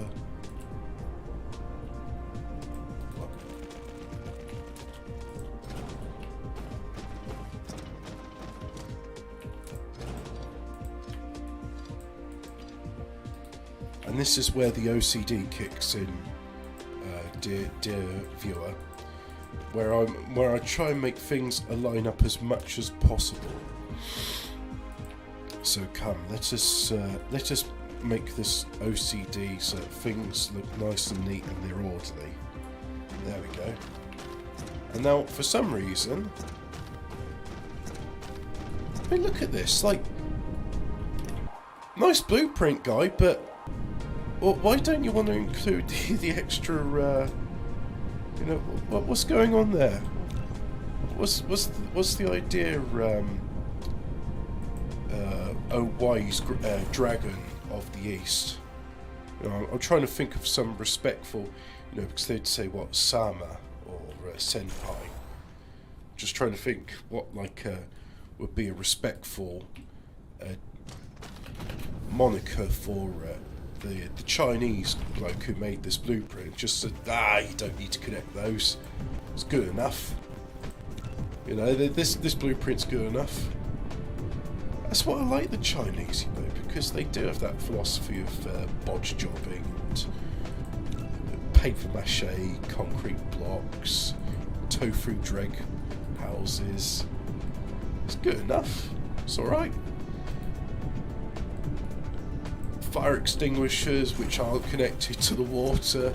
No, sorry, fire hydrants which aren't connected to water, so you know the firemen go in and it's like, sorry, we can't connect our hoses because there's no bloody water in this thing.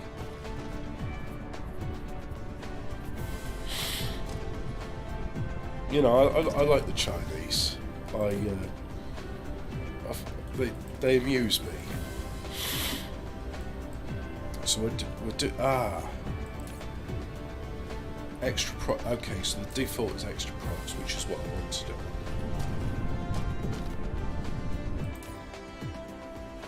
So there we go.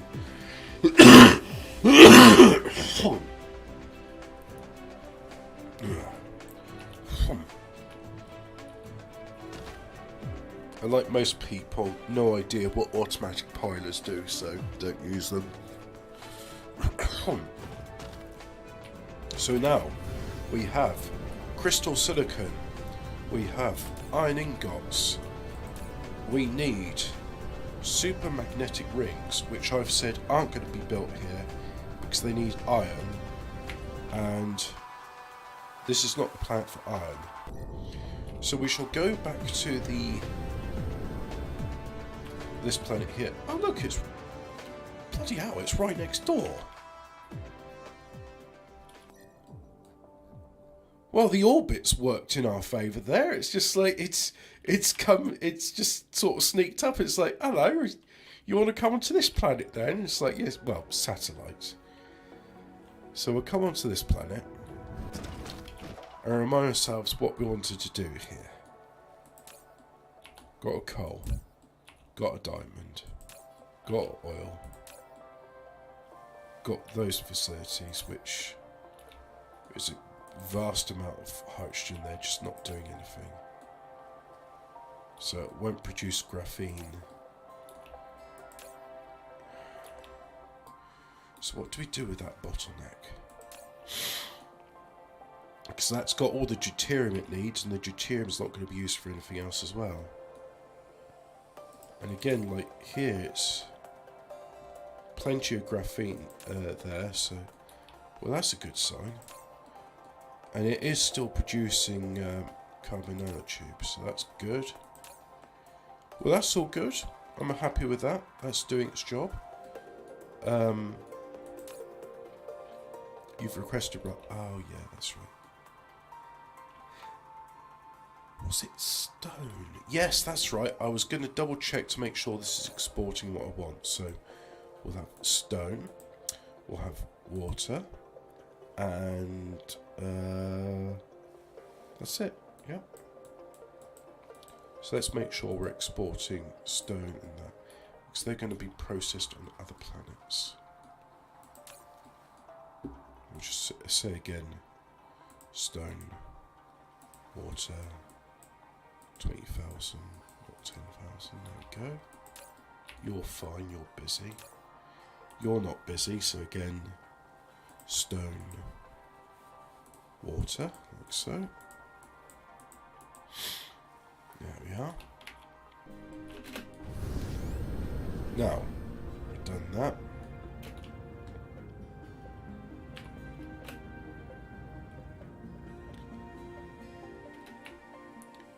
There's that little planet there, the Gobi Desert. We'll go back to it.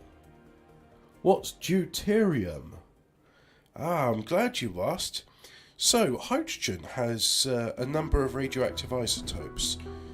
And because of it, sometimes people refer to hydrogen itself as protium, to say that it is one proton and one electron. And then deuterium is a isotope of hydrogen which is one proton and one neutron. And tritium is two neutrons and one proton. Oh yeah, and that's right. Then yes, this was going to be my stone smelting facility.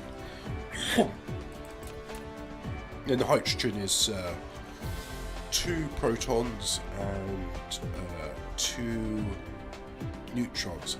But there is something called helium-3, which is one neutron and two of those. It's quite rare.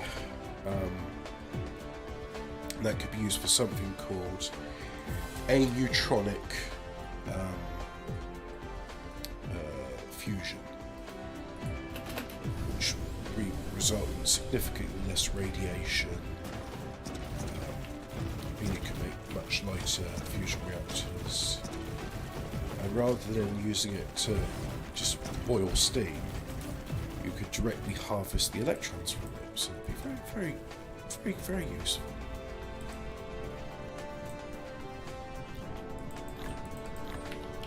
So we should see now that's it. A fleet of vessels come from the moon, and then they should just jet back to it. Look at that. That's brilliant. So now we've got a facility making stone bricks here. We want another facility to make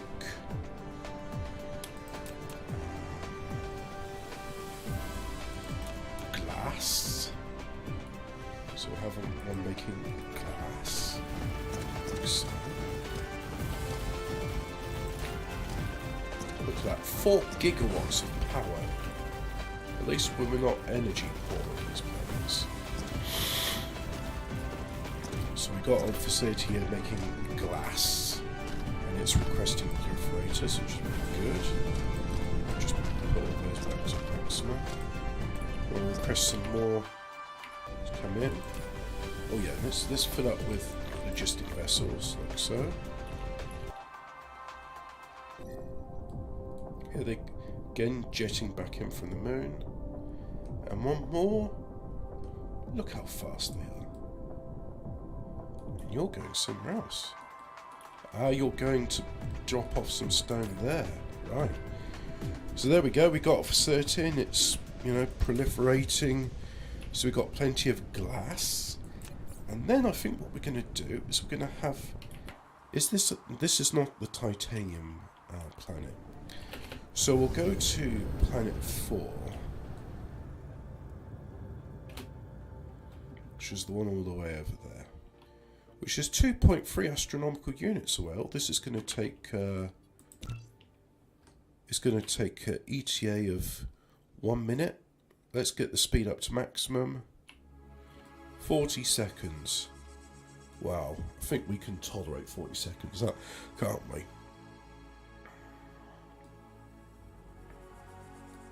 So there we go, leaving those two away, which their orbits are very close to one another. We're going all the way over here to Cheetah McBastard 4. And then we shall have a look for... Oh look, there's a red giant right over there.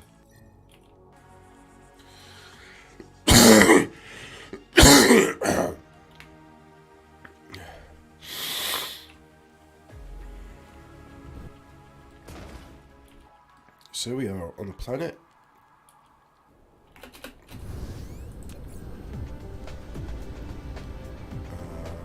Dense titanium glass, all caps. That's what I like to say.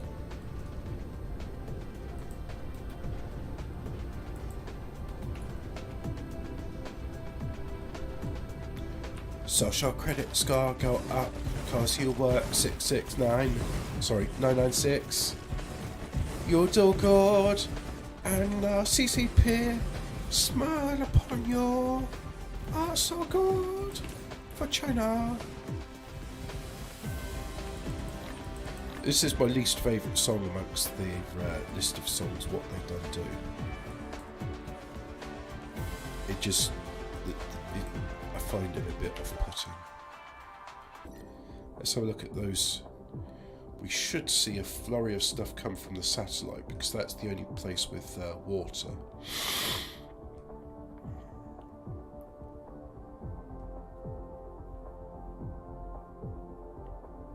So here comes one.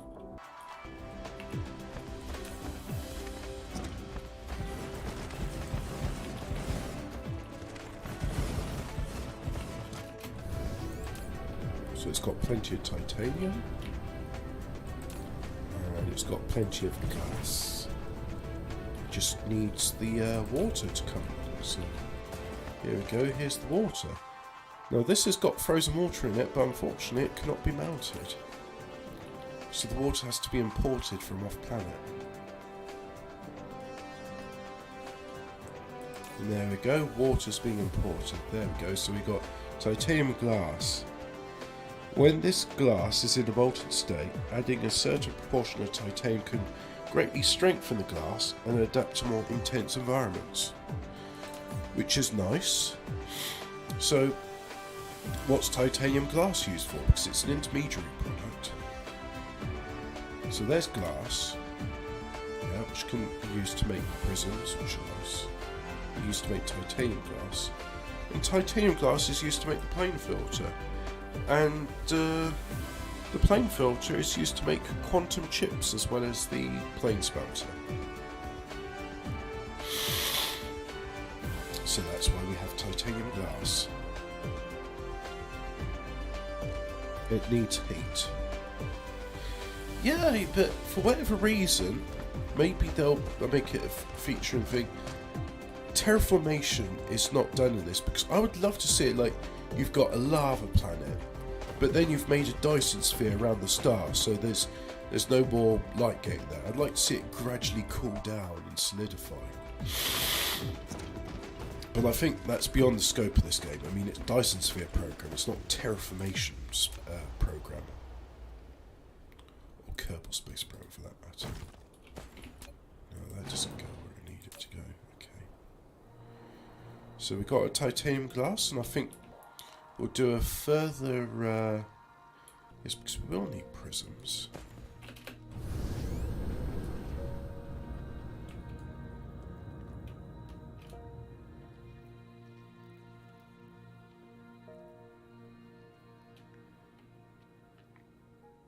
So we'll go back there. And oh look, it's not too far away now. It's... Are the orbit... Yeah, look, the orbits are sort of lining up.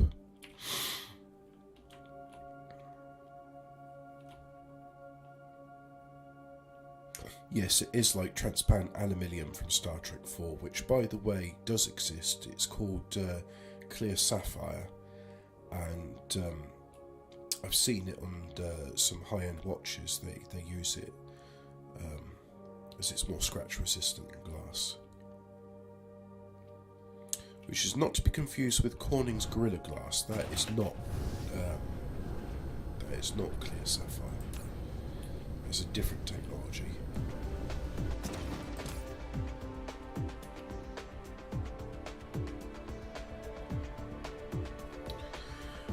Right. I was going to do the super magnet rings on a different planet. That's why I keep zipping back and forth. But on this one, which has the stone. Is this the one? Yeah, this is the one which has a lot of stone. I'm going to have the prisms.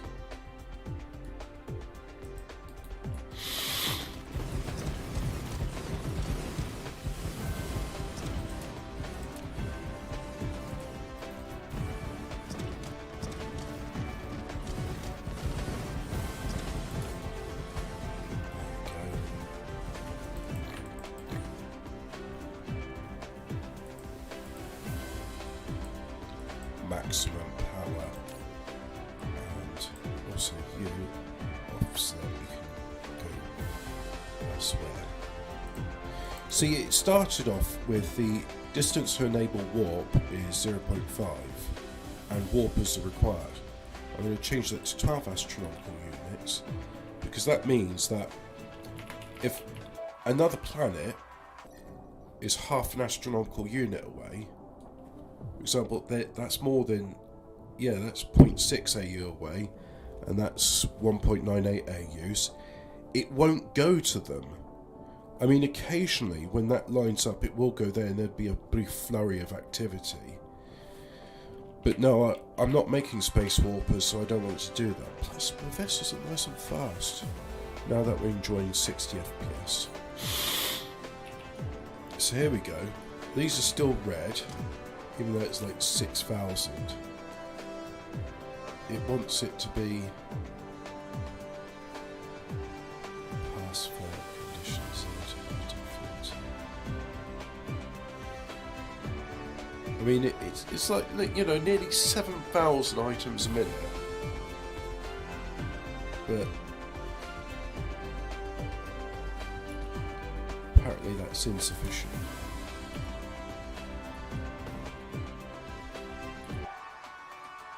Where's the glass? Oh, that's right, yeah, because... Oh, okay, so we need a bit more glass, don't we?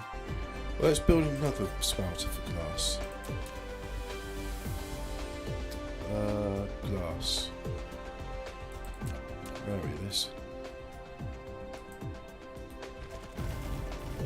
Aluminium oxynitride, ceramic consisting of aluminium. It's now a real life thing. Yeah, okay, I didn't know it was oxygen, nitrogen in it, because sapphire is aluminium oxide, but then impurities can make it blue, and then I think emeralds are also aluminium oxide. They're all variants of corundum, but some variants of corundum are see-through and they make valuable gemstones.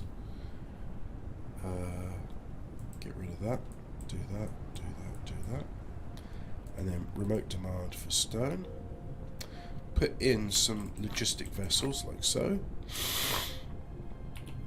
And then these will jet off, or rocket off, or ion thruster off to Cheatham and Bastard 3. There is a modicum of stone on Cheatham and Bastard 4.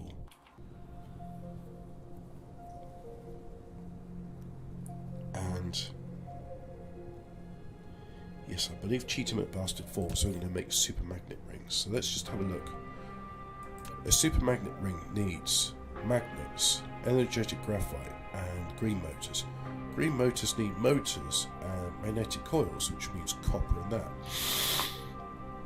So I'm going to have, I think I've got a blueprint which makes all of that stuff. It does all the prerequisite intermediate products, puts them together. So yeah, this is good. It's got all the stone it needs, just needs to process the stuff into it now. Yeah, I've got a huge amount of hang on. What's going on? Why are those... Oh, I see. Those are the only ones charging up because they're the only ones that have a stock of empty stuff. Right. Yeah, because they're only getting back the empties from System 4 or IV. There it is, 1.73 AU away.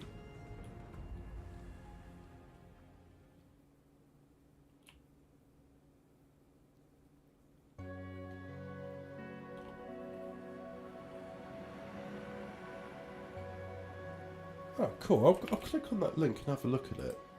And in the meantime, I'll just share the link for negative temperature, and you can read it yourself, because it's like, how is that a thing? And yet it's a thing.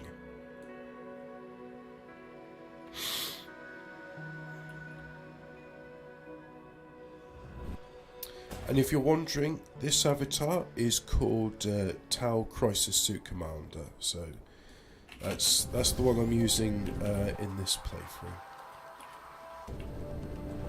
So I go over here.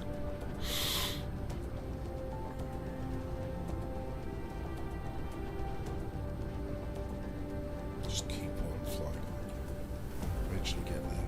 There we go. Let's make sure these are exporting. So local demand stone, yeah. Local demand is circular, yeah. We'll also do one. Yeah, you do local demand of coal and also stone. So whatever you got, you're going to share it. Like so. Now, let us make super magnets. And let's just build this slab facility because it's in Russian. Wind power, yeah.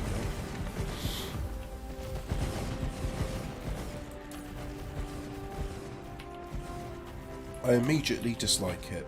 Nope, not doing it. Cancel all of that.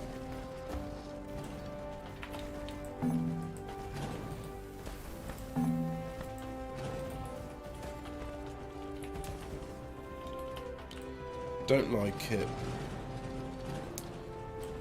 I'm sure it works fine in Mr. Slav Potato Land's playthrough, but it's not what I want. I don't like it. I'm not going to delete it. I may have kept it and just said, oh, that's for the early game. But I'm going to use this one.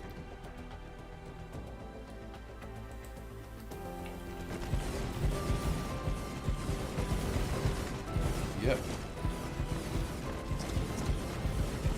Much neater, much nicer. Doesn't have extraneous wind turbines. Got the Greta bloody Thunberg.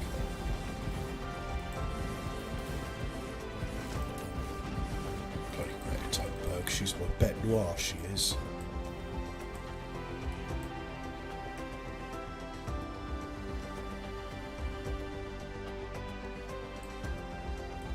And then it needs some green motors, right? So, do I have a facility for making green motors?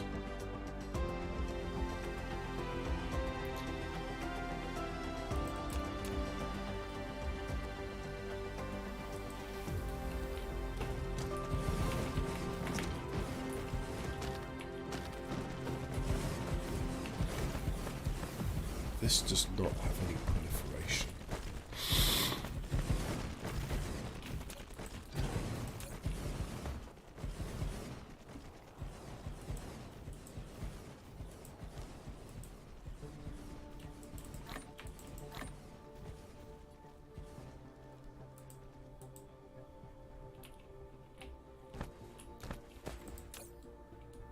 However, there's room for proliferators in here, so that's very good. So I'll request some proliferators, not too many, like so, plonk, plonk, plonk, like that.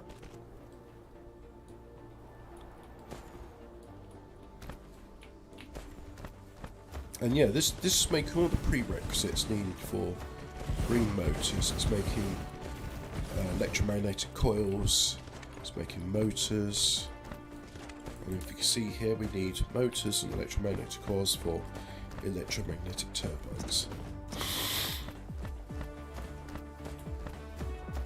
But this facility, bit rubbish IMO, because it's too compact. It's using level 2 assembling machines, so that's number 3. What's number 4 like? Let's have a look at design 4.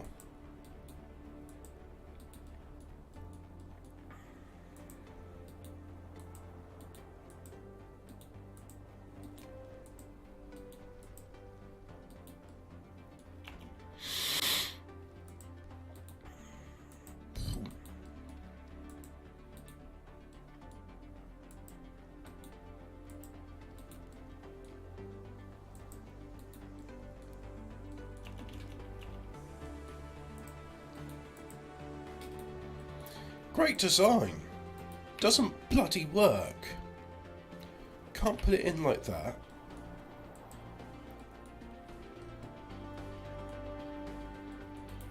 Is this the one I remember liking but at the same time having to Yeah, it's the one I liked but having to redo parts of it because it's just so bloody finicky. Right, so somewhere out here. Let's do the thing that shows me ore patches. There we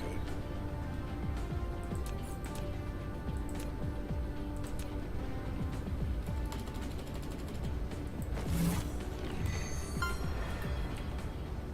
Plop those down. So now,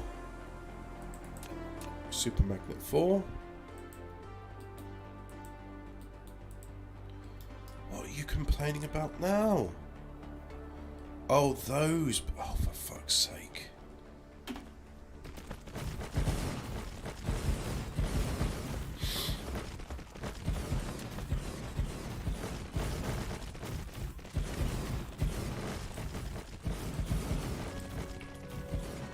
That's okay. I can redo that. That's not a problem. It's a nuisance. I think that's why I went on with. I've got 5 different blueprints for making super magnet rings. Because of just the constant harassment this was giving me. It's just very annoying.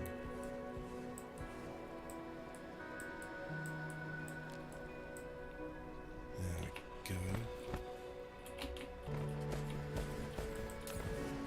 And that is using Mark III machines, so that's good.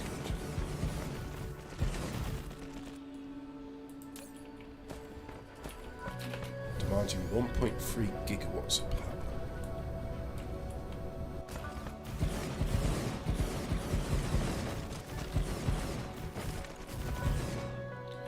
God, it's nice to have fast construction from the start.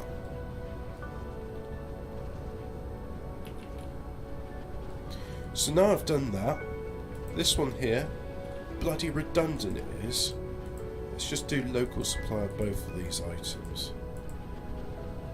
So I want it to be cleared off.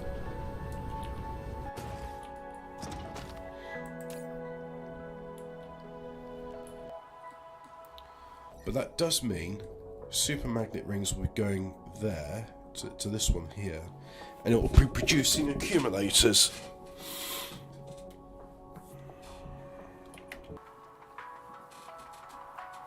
Yep, that's it, hydrocarbons. Fossil fuels is a conspiracy theory started by Mr. Rockefeller to try and convince people that they're a finite resource when it couldn't be further from the truth. Abiotic fuel theory is the correct fuel theory. It is caused by methane condensation in the morphitic discontinuity line. The methane exists as it comes from primordial carbon and hydrogen. Primordial meaning it was there right at the beginning of the formation of the Earth.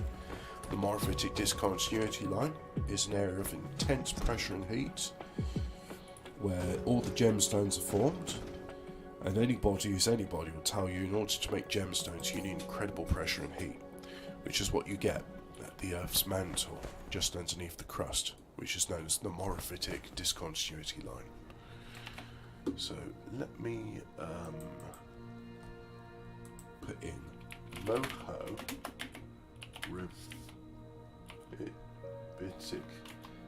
Unfortunately, it's a Czechoslovakian name, and because of that, a bit difficult to spell, but there's the link. If you want to read about the Moravitic discontinuity line, it explains about it, and that's where hydrocarbons like methane and then the crude oils and coal, that's where it comes from. It comes from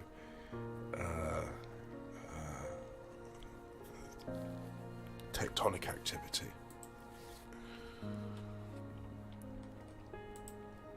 It's not from dinosaurs just taking dumps in tar pits. It's silly. So anyway, this factory is now redundant. Let's Fred Dibner it. Demolish it all. These factories now have no power connection, so let's just use one power connector there, like so. And that also is without power, so we'll connect that again. And now everything's producing as it ought to. Very good. So I think I did do... oh yeah, number 5. That was the absolute starter thing. It was just... So Super Magnet 2, I don't like you. I'm going to delete that blueprint. 3, 4, 5. Where's Super Magnet 1 then? But anyway, we have all we need now in this system. I think it's time to move on. So let's just have a look.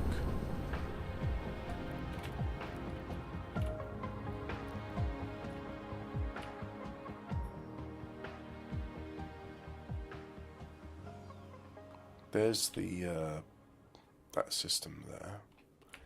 Ah, there it is. It's sort of hidden in the sun's glare. I couldn't see it.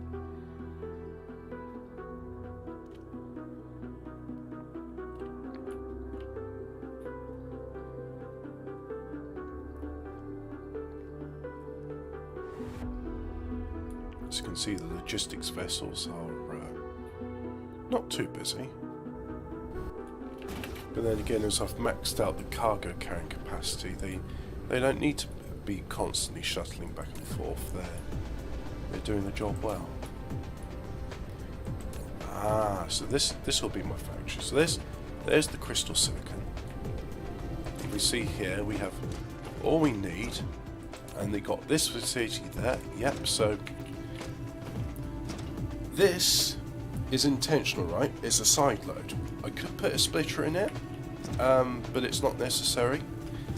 What will happen here is at any point, if the main conveyor belt has run out of empties, the side load from here will kick in and then it will start to do it.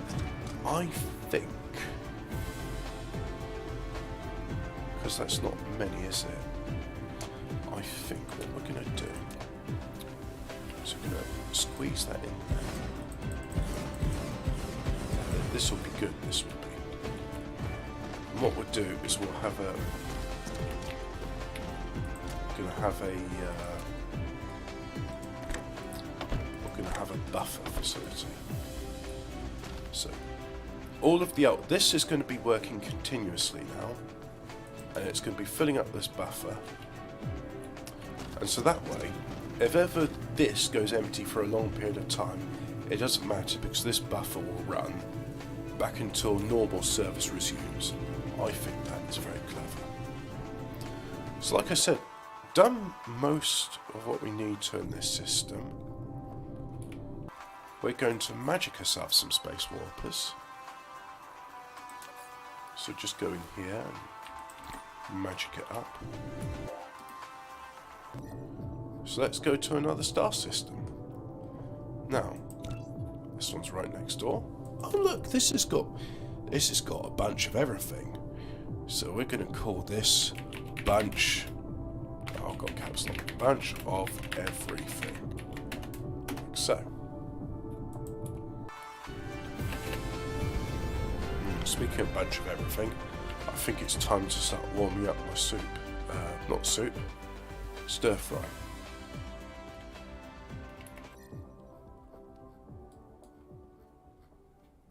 So there's a bunch of everything. Put the indicator there.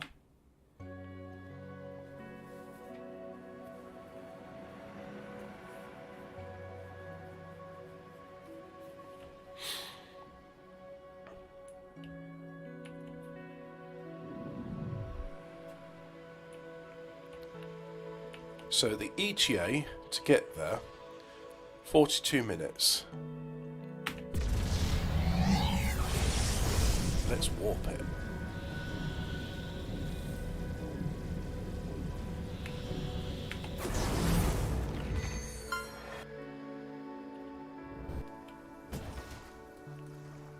And how's that?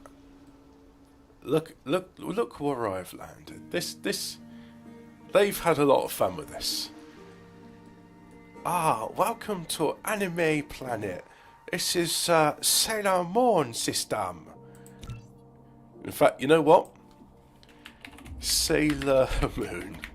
That's this system shall now be known as. Ah, welcome to Sailor Moon Planet. Ah, it's so nice.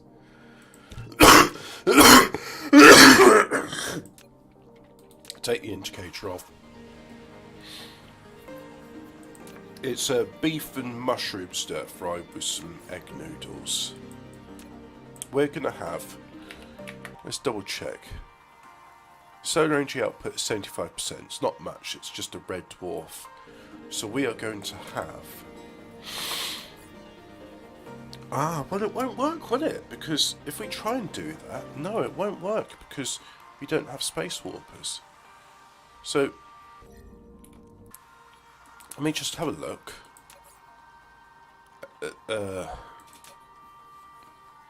I think we got everything we need to do space warping in this system.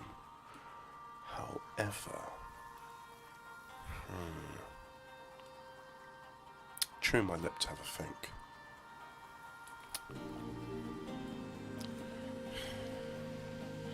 Okay, it's only 75%, but you know what? It's still going to produce more than enough power for our needs.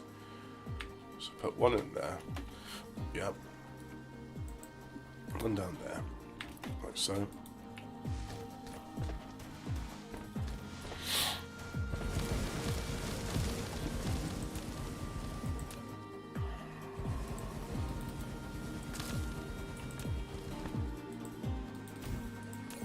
Let's start feeding this with things it needs. So we're going to request space warpers for when they eventually get produced. Now, do that. Iron, copper, silicon, stone. Yep. So just request all the basic materials. Yep.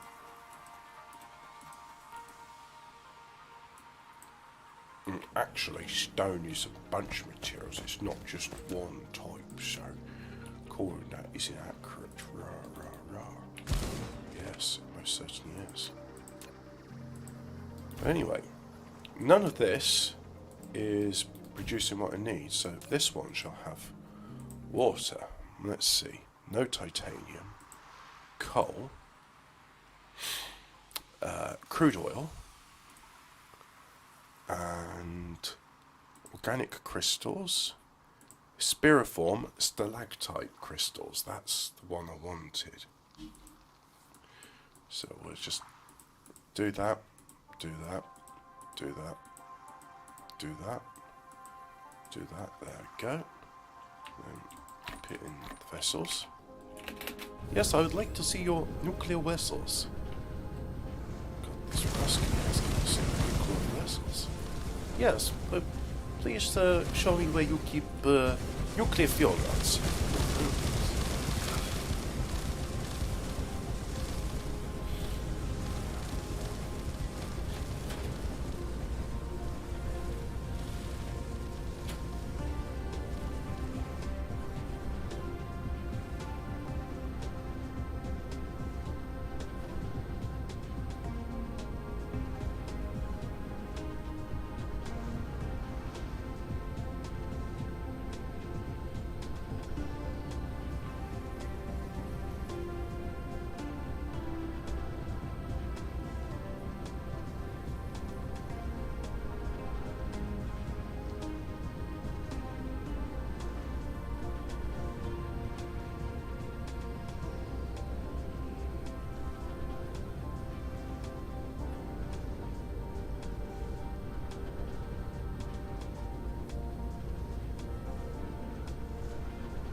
Right, I'm back now. Got my saucepan, got my stir fry. This means I'll have to do it the fire, otherwise it'll take 3 hours to cook. So it's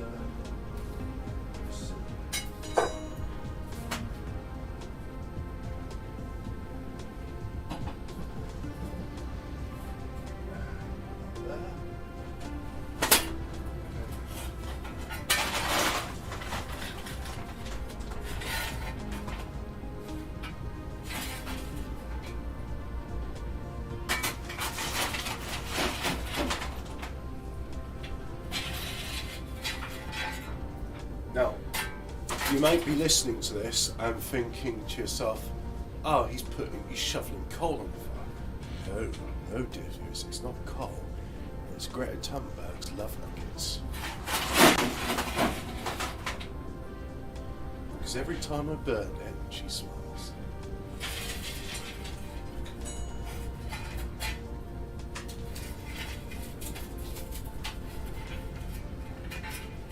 I guess you could say I was a coal burner.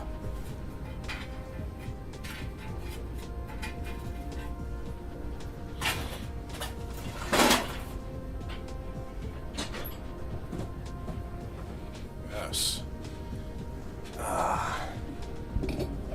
Oh, okay, so one of those little drones like, oh, I'm bored of this, I'm just going to go up and make some solar panels.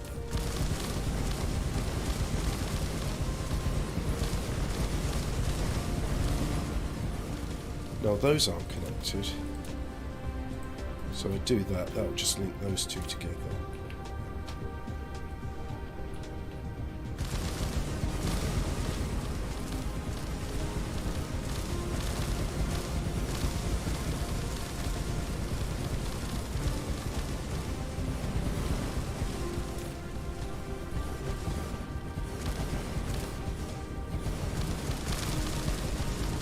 That's a separate power network. Network 5. So currently I've colonised 3 planets and I have 5 power networks? Oh, unless the gas giant counts as... No, it's all gone into network 3, right, so it's consolidated. So that must mean network 6. Network 1? Oh, you know what? It don't matter. As long as they're all connected together, that's the important bit.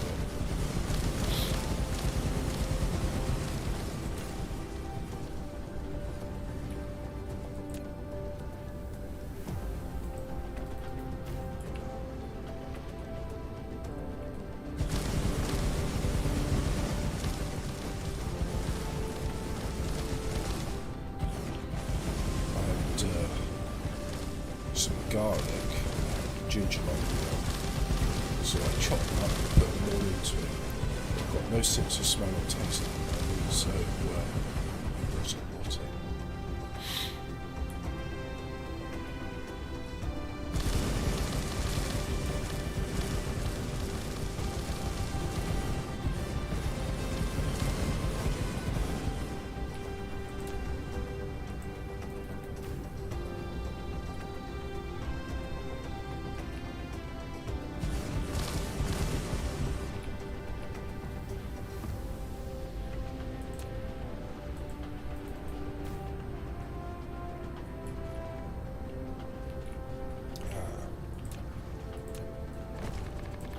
Nope, I wanted to do the opposite of that.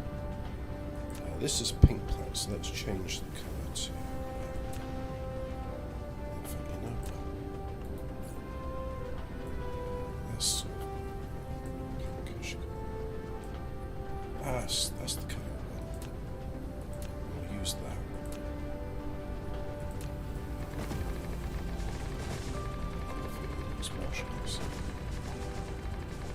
So what I'm going to do here, folks, is I'm going to put a dedicated mining facility, an advanced mining facility. The lift ores up from the ground, like in that What was that film where it was some cowboys and then some aliens come along, and then the aliens, they're like extracting gold from the planet, but it's like these liquid streams which are going up as if it's an anti-gravity machine. Do you know the film I'm about? I know this film existed, I'm not making it up. And like one of the cowboys gets this gauntlet on his hand and he figures out it can shoot bolts of fire, so he's just, you know, he's got a blaster and he's shooting the aliens. Somebody, I hope somebody knows, like, oh yes, this film was called Space Guns at Tombstone Ridge. I don't know. It was a recent film as well. I don't know who the main actor was in it, but I've seen him in other stuff, so yeah, I'm doing a good job of, you know, describing it and narrowing it down, aren't I?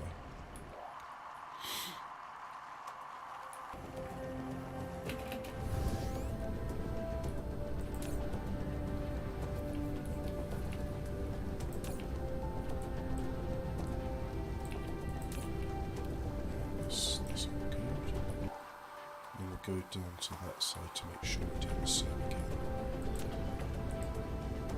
And this one I'm going to leave relatively undeveloped. I think I'll just have it for mining.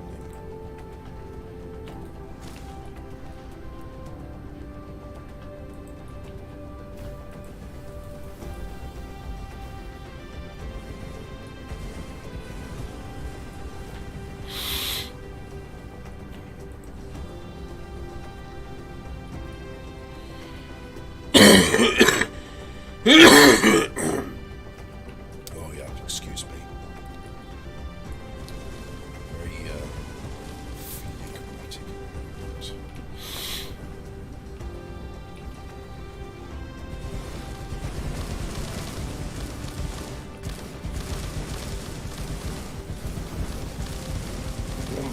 .2 gigawatts. No, it wasn't Wild Wild West, because that was steampunk. It was a recent film,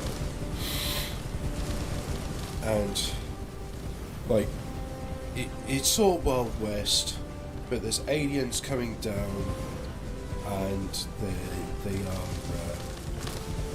they're mining the planet, and their mine it just sort of sucks metals up.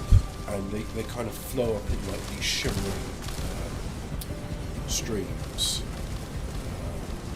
going against gravity. And I thought it was very cool. And the advanced miner in this game, which is you've got your standard mining machine, which is just a drill, and your advanced mining machine, using the quantum chip to positively intervene the photon group generated by the exciter in the transition process, it can lead to an obvious bunching effect of the laser beam. Under the action of the special gravitational field, the focused laser beam rapidly heats the ore veins along the predetermined path, transports in the form of particles, and encapsulated into cargo. It can be built more conventional and have a higher gathering speed. It can be built more convenient and have a higher gathering speed. The collected ores can be transported out by conveyor belts or logistics trains. And also, what they don't mention into it is that because it stores ore inside the thing, you can also have ore feeding into it. It'll only take one cargo, but that's so. For example, down there, if you see, I have the conventional miner, and it's feeding ore into it. And when there's demand here again, it will start to work again. But currently, I have no demand for spiriform stalactite crystals. So I'll have to wait. 1.69 gigawatts. That's pretty good. You can do a lot with 1.69 gigawatts.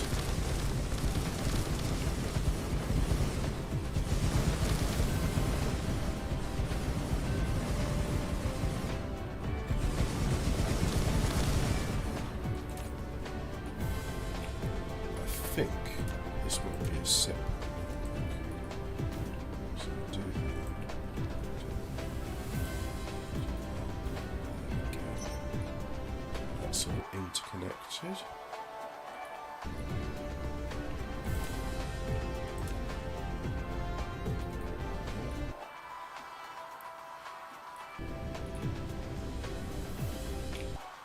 No titanium on this one. Okay.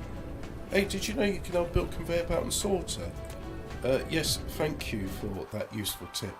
Not that I haven't been using them before. So I'll go here to Frozen Tundra where there is titanium. An optical grating crystal. Kimberley. Oh yeah, this one good.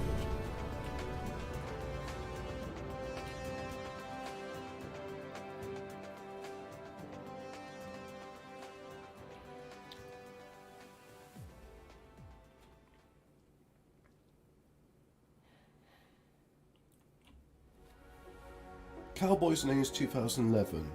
Daniel Craig. Yeah, that's the one. Cowboys and Aliens. I said it was a recent film, but bloody hell, that's 11 years ago. Holy shit. Time flies when you're not having fun.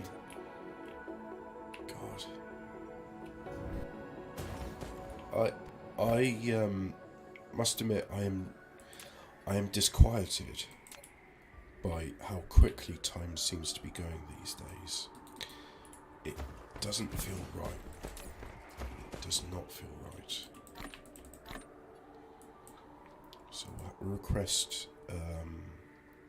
space warpers. Will we request space warpers? Or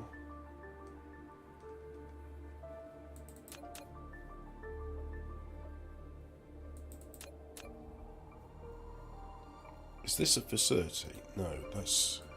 I mean, it is a facility, but it's not the one I want. I think... Yep, this is the one. This is right at the start. You build this, and it will make green science, and then from the green science, you'll have graviton lenses, and you'll have all you'll need. So, we're not going to request warpers. No. But we will be requesting in deuterium fuel. So yeah, let's request that. Of course, nothing will come from the other systems, so I won't do that. And then let's have some power facilities.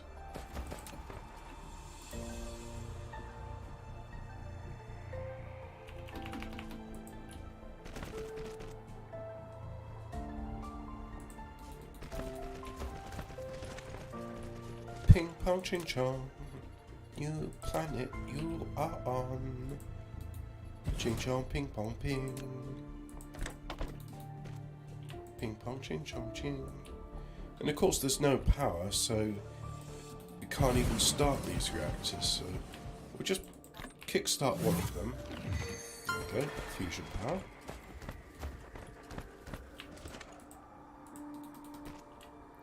And what we can do is we can piggyback these facilities on there. And they'll take fuel from one and then feed the other. So that gives us 300 megawatts, which is not much. You know, we probably want a little bit more than that.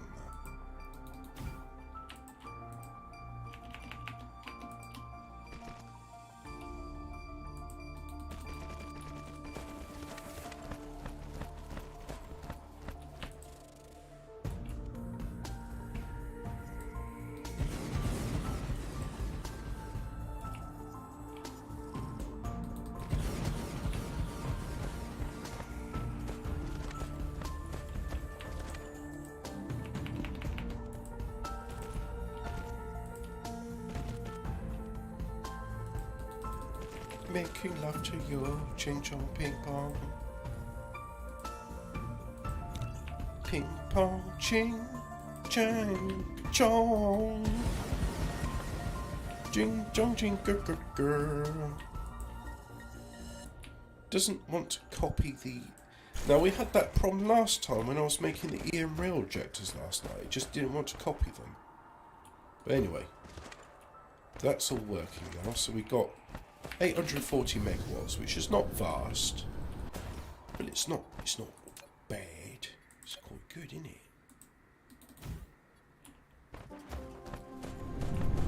So we'll have a look here. So you've got.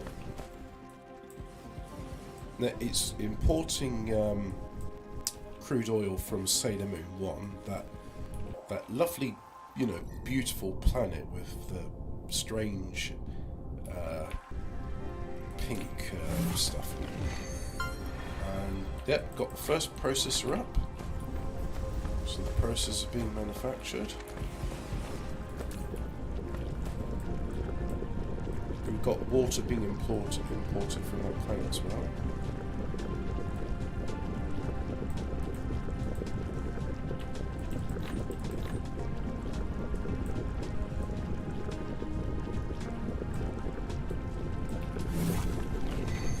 First Casimir crystal has been produced. Should have a titanium crystal soon enough. But this is just designed to get it from basic raw materials. And then we got a graviton lens over here, which needs strange matter. And if I look here, so there's strange matter. It needs deuterium, which you'll be getting from the fractionator, which needs hydrogen. And there's our first quantum chip. So yeah, the hydrogen, let's kickstart that. I know we're going to get hydrogen from the oil refinery, but if we do that, this will just, you know, go along a bit nicer. So there's a strange matter. So now, we've got quantum chips, we've got titanium crystals. We've got the very first gravity matrix being made, so quantum chips and graviton lenses. Now you can build space warpers just from a graviton lens, but it's far better to use one graviton lens and one quantum chip together, and then you can make 8 space warpers. There's a gravity matrix, and look.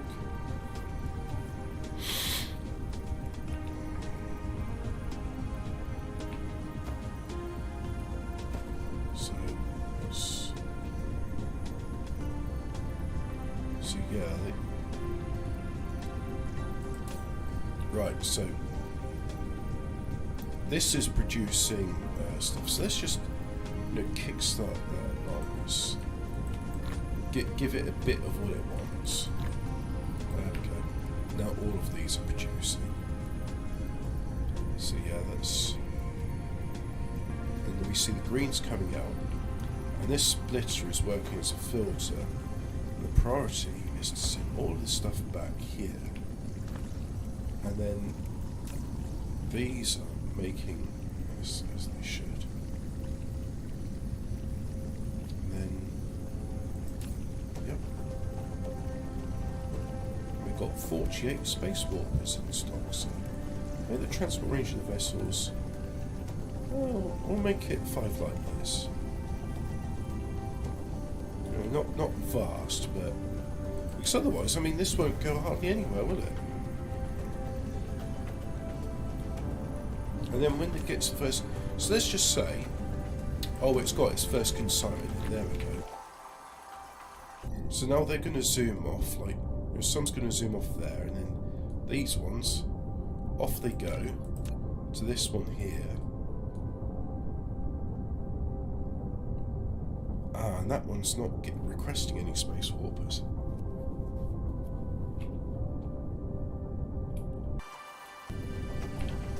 That now means we can have interstellar travel between the two.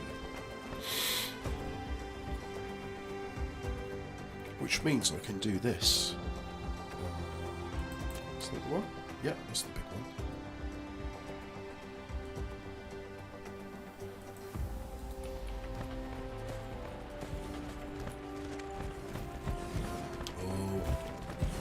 FPS cap there.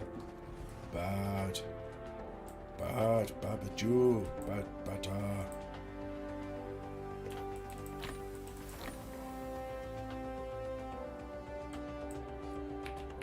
So now they're going to go off to the Gobi Desert in the first system. There. And they're going to pick up batteries. So yep, they're going to pick up some batteries.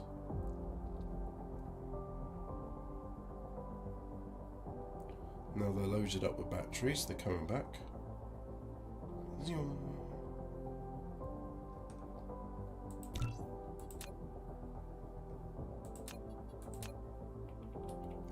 So here they are, with said batteries.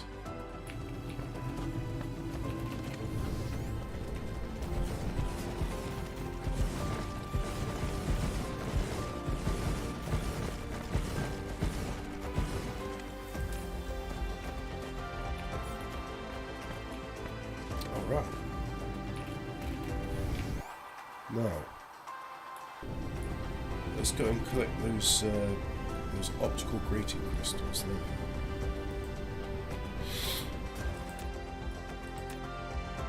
With the fire ice in them.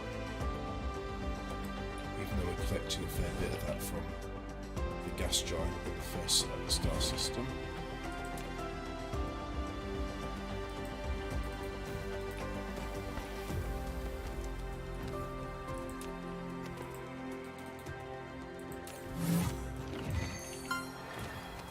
Grating crystal and kimberlite ore, which we're going to just have locally. So let's see, super kimberlite as it's called, this facility. So let's have our super kimberlite facility, and let's yeah, fire ice. You're going to locally demand that, and then you're going to export that. You're going to export iron. I've got a mod called Planet Miner, so I don't actually need to do the mining. As long as the material's on the planet, it will be mined.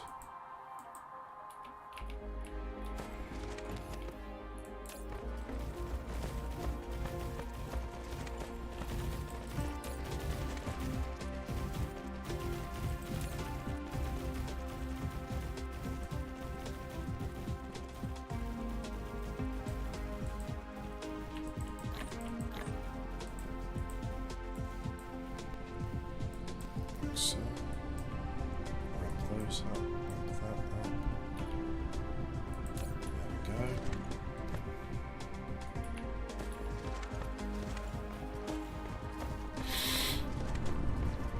Yeah.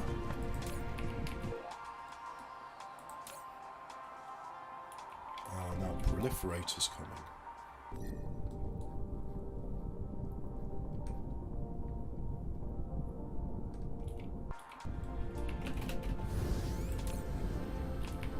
Is coming.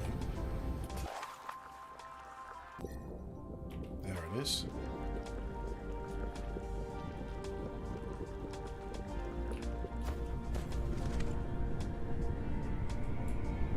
So that ramp up production there.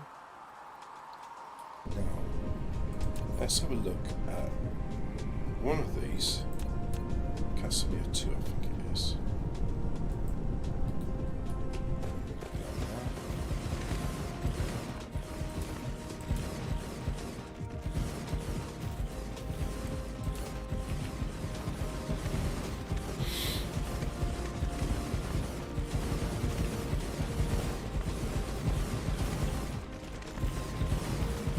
I mean, I've no... Look at that. That is some proper janky bodge stuff. Impossible to do in this game, and yet somebody's figured it out. So they want graphene, so let's request a graphene. Local demand of that. Do a remote demand as well. Stop requesting that.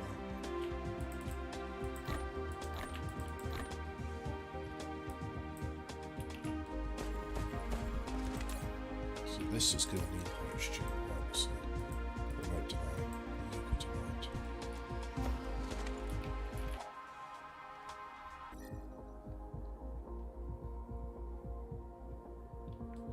Now imagine that would be flying to the gas giant.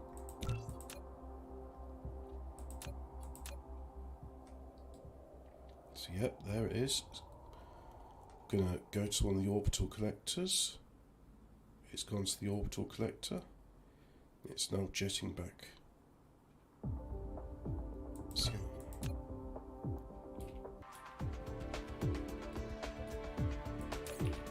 with a load of hydrogen, there we go. So, everything we need to start making Casimir crystals. And Casimir crystals go together to make the plane filter. Right. So let's have a plane filter.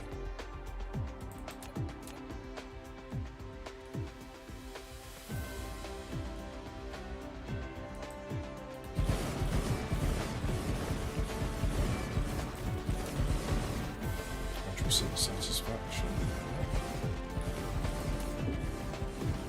So local demand that. Also do remote demand. Local demand, though we're not producing that here. Remote demand is.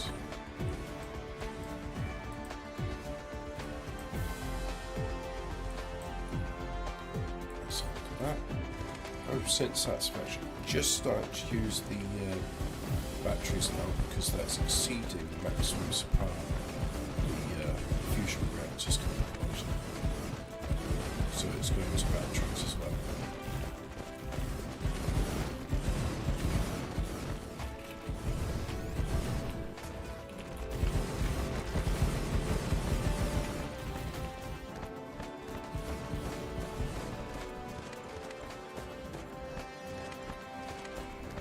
Seems strange to cast Daniel Craig as a cowboy in Cowboys and Aliens 2011. But it was done. It was done. And why do we want plane filters? What do you use a plane filter for? You use it for making quantum chips. Okay. Is this a good place to make processors? Not really. So we'll go to another part for that. But before we do that, let's just have a few more of these optical grain crystals.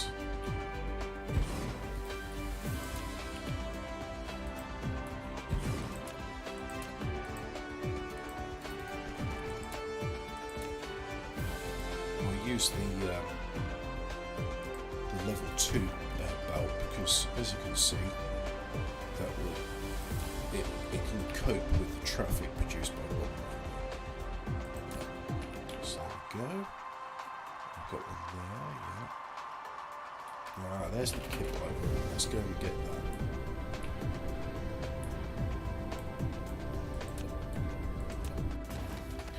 I mean, what I'm doing here is purely optional.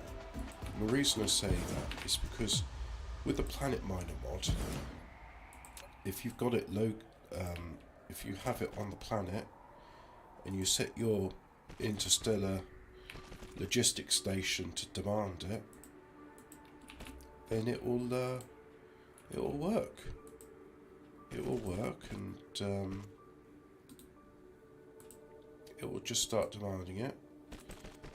But if there's not much on the planet, you will find that the demand will outstrip the supply.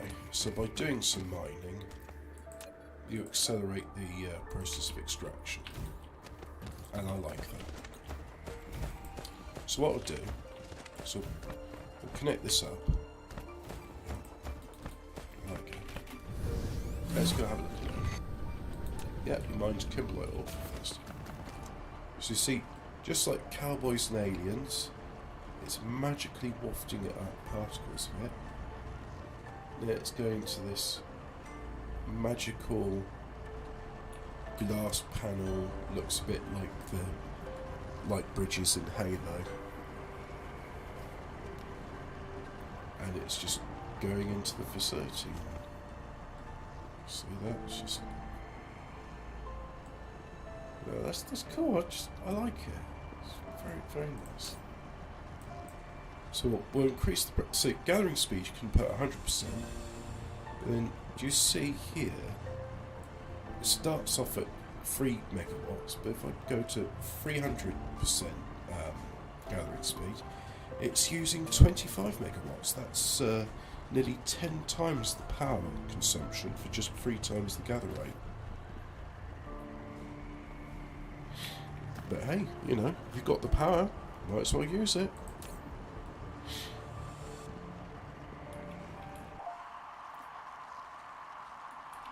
Oh, look, there's more cable over there, so let's go and use that.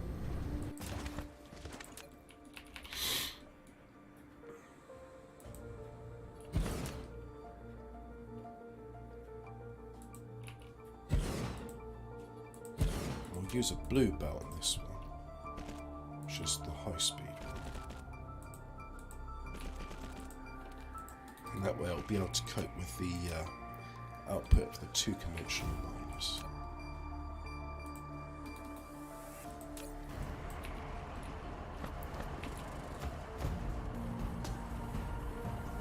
There we go. And then if I go to the... What's the facility that's making diamond? It's not there. Oh.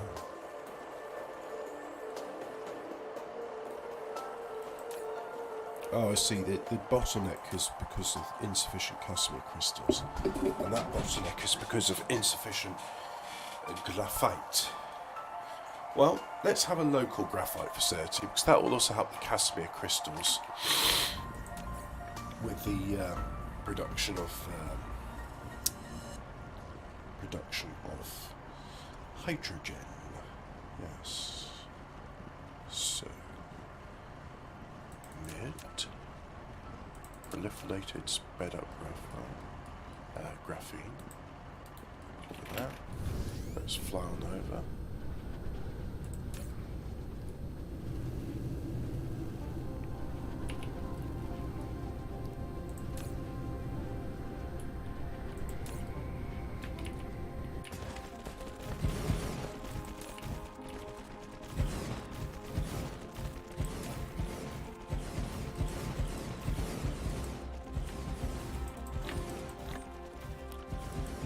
Do remote supply, local supply for those. And where is fire ice on this planet?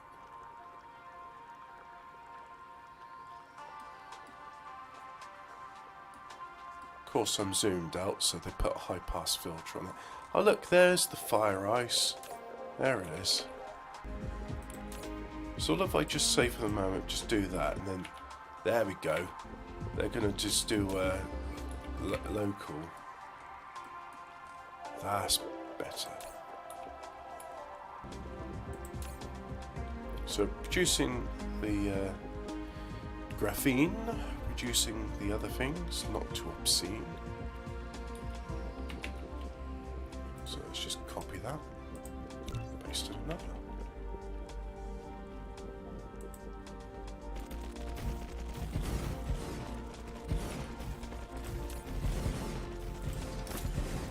Also, if you tap on that, it automatically requests this transport unit auto replenishment. Yep, that's what I want. That's the way it should be. So now, if I copy and paste those,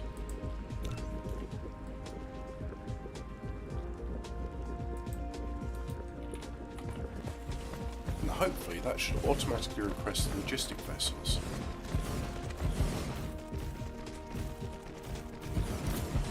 Yes, it's done it. Look, it's populated it with transport vessels. Excellent. Oh, this is the way to build. Yeah. So now I shouldn't have to worry about graphene or production. Might have to worry about hydrogen. I mean, that's always something to worry about. But that's okay. This is looking pretty good. If I look here, 100% satisfaction. So yeah, we got Casimir crystals, we got that. So let's go. First of all,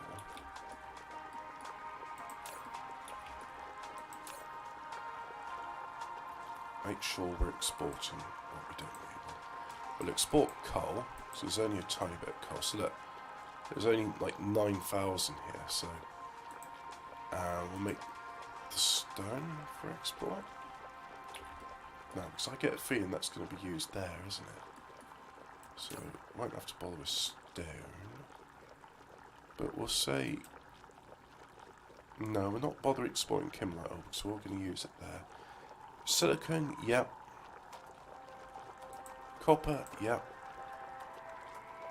And titanium. There we go. So we'll just do local demands of all of this. And that will just make it available for export. But now if I go back to the Casimir crystal production, it's got sufficient titanium glass, it just needs Casimir crystals. Ah, this is the plain filter. Casimir crystal production is done here.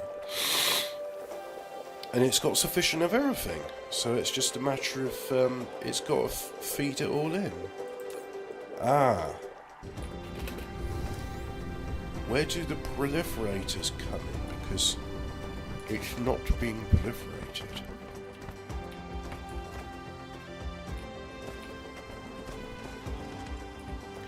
So it needs proliferation.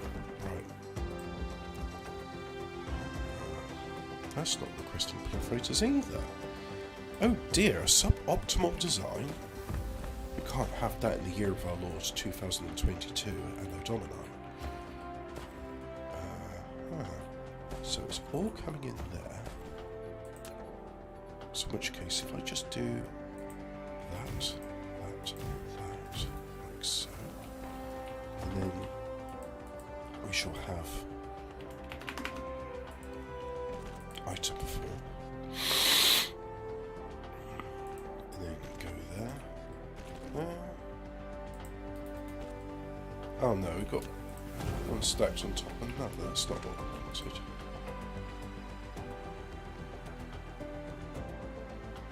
Oh dear. Let's try this again.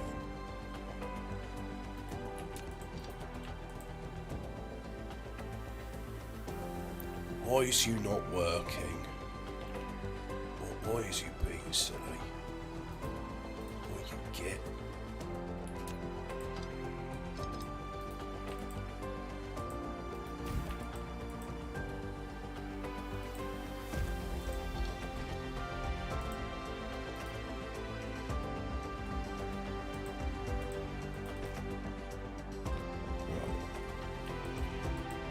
Now that's got proliferation, that should help things a lot. Extra products, that's what we want. And then we can just have another one come out here, like so. Yep. And then come along to here. Like so.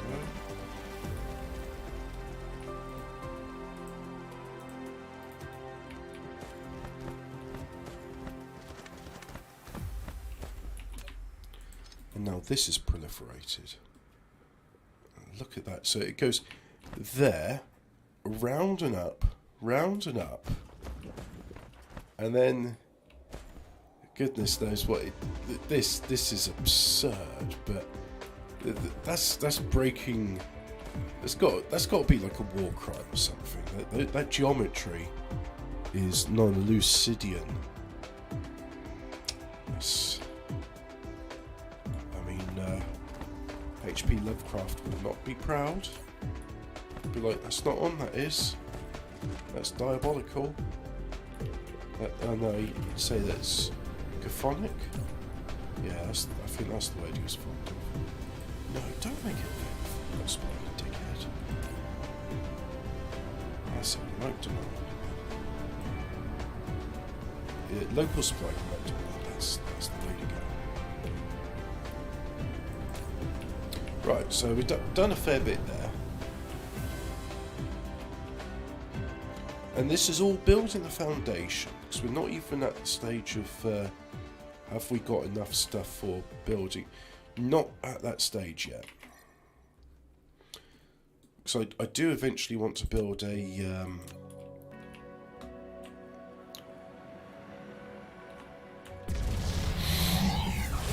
Dyson Sphere. around a red giant star.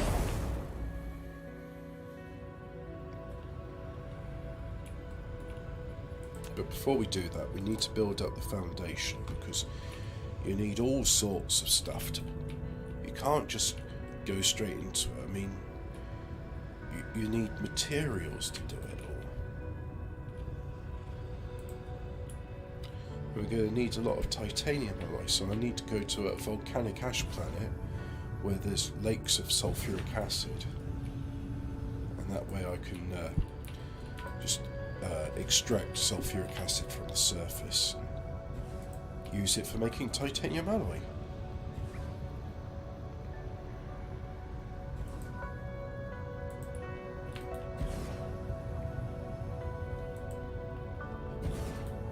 What we're doing here, hydrogen and deuterium, that's nice.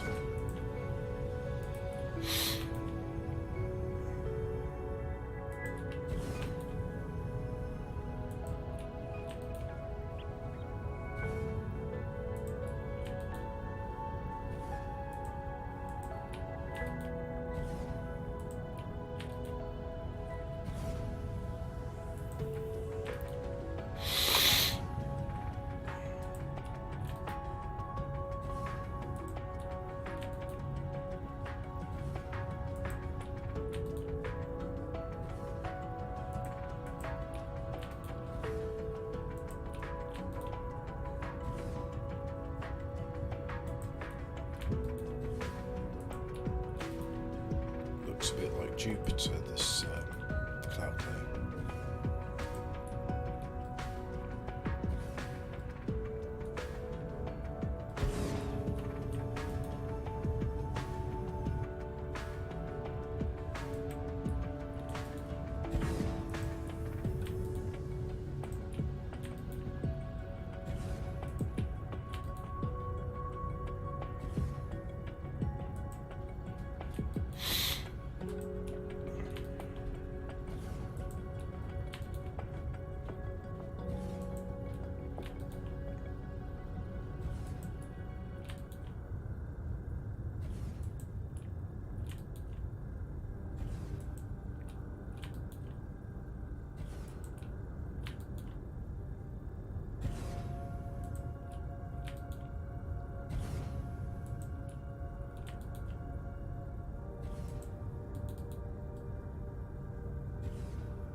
Yep, there's my drones.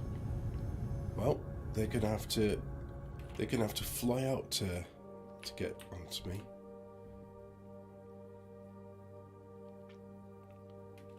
They're gonna have to escape the gas giant, and then come onto this. Is it an Asin Jelly Soul? Let's just have a look. I currently have 38 of 60, so yeah, there's a bunch of them. What do I want to do on this planet? Well, first of all, I'm going to have the power facility.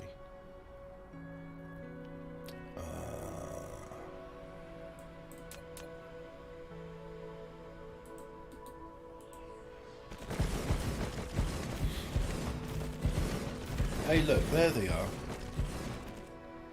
Yep, they're flying back into the atmosphere, back down, landing into me. Cool.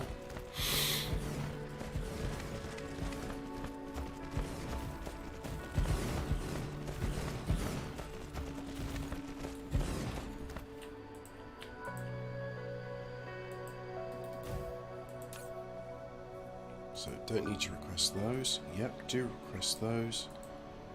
3,000 should suffice. And then there. That's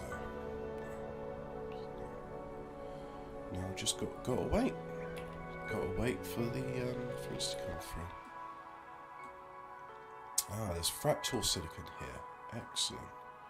Where's the fractal silicon? There's the fractal silicon. So I've got to travel a fair bit of way to get it.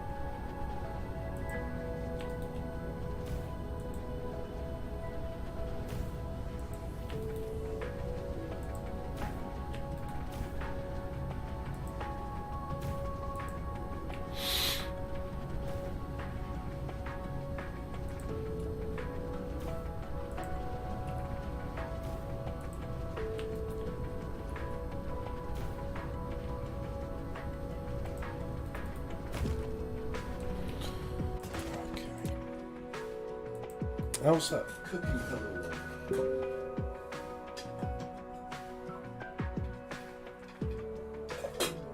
Cold. Boo.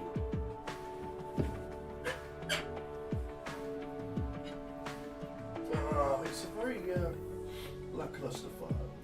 Oh my god. It's burning. It's not in any great hurry to burn.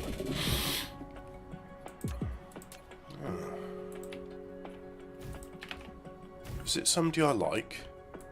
Yeah, it's somebody I like.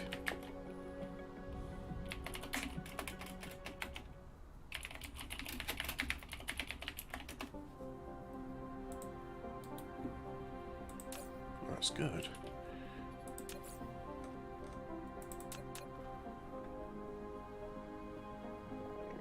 No, the smelting facility's not there, so is it this one?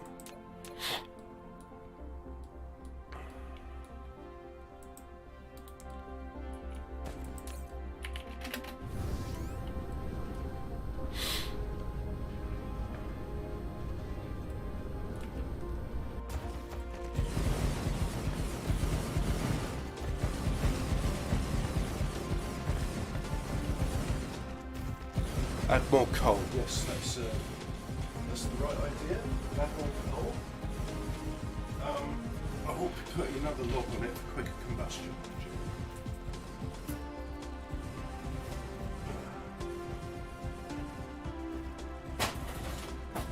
Unfortunately, my stuff I can't church you, but it's quite full at the moment. So I'll just use the tongs.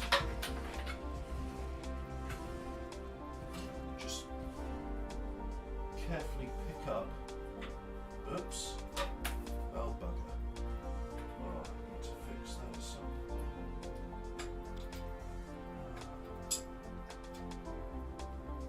Just one thing at a time.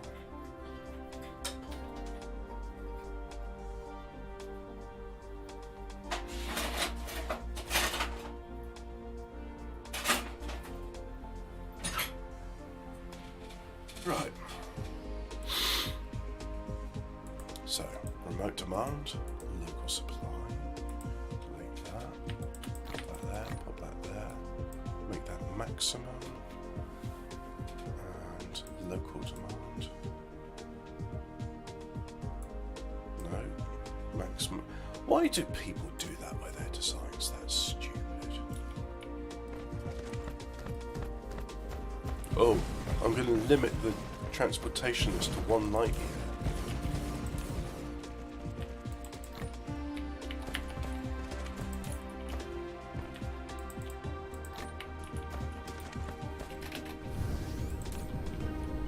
I'm going to have you demand crystal silicon, local demand for remote supply.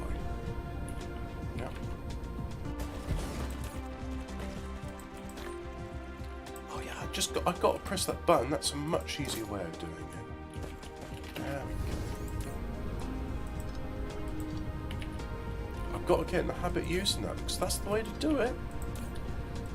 Just automatic replenishment. If you got it, you take it. Now, why aren't they getting any? I think I've got to go back and investigate. First of all, let's make sure... Yeah, there is fire ice here. So, we will request fire ice. Local demand for remote supply. And there are other materials here. So there's coal. There's only not even 8,000. So I'll just request that.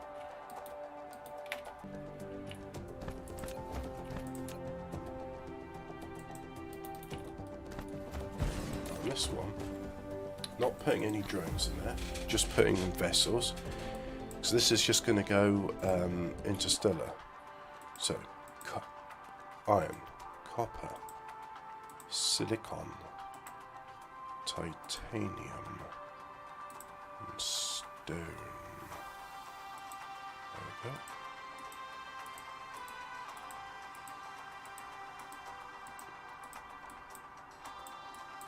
Make all available. Right. So I've done all I need to in those planets. got my extraction of oils there, got my thingy there.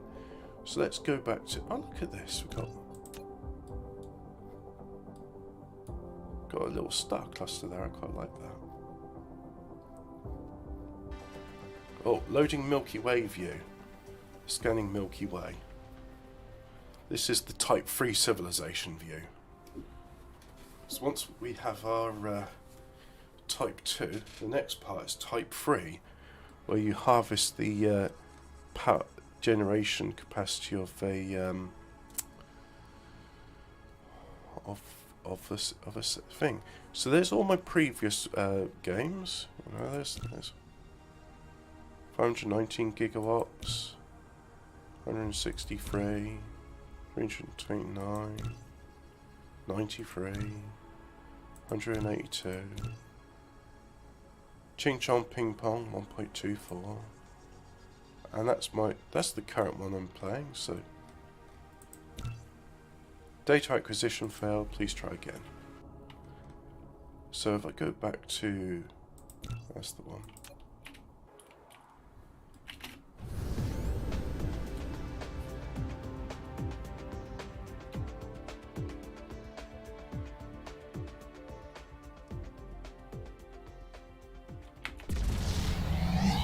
We don't need to be going up maximum speed before. We just need to leave the local planet's gravity field. And yep, that's the one I want to land on.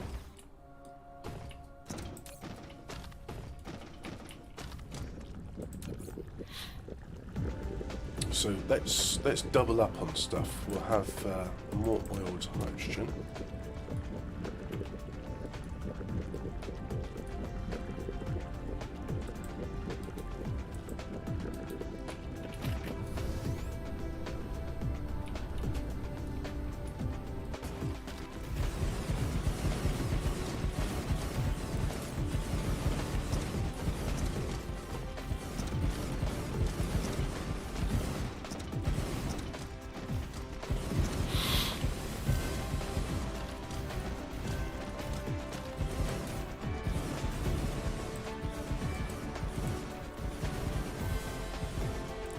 Do that button like so.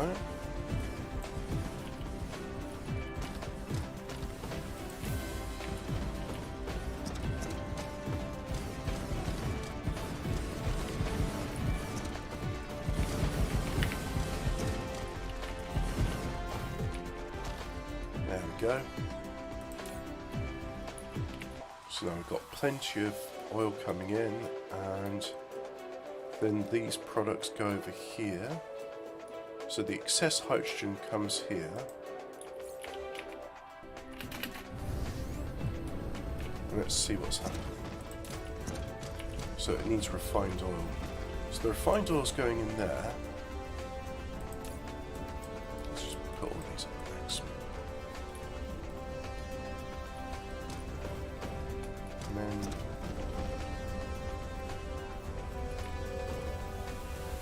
eventually some of the refined oil finds its way here. But only once that's filled. So what if I said, okay, you're filled now. Yeah, now we get refined oil coming over here. And the end result is just more refined oil. So we'll put that back to where it was. And now the refined oil, it's a self-fulfilling loop, so it'll carry on.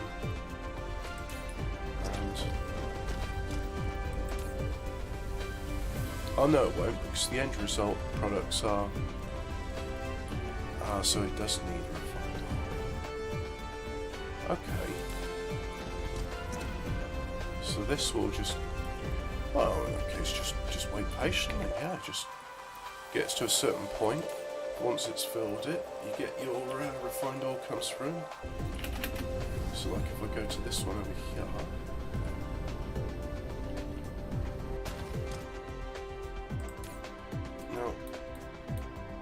Say, oh, it's just going to take, now I've taken that amount.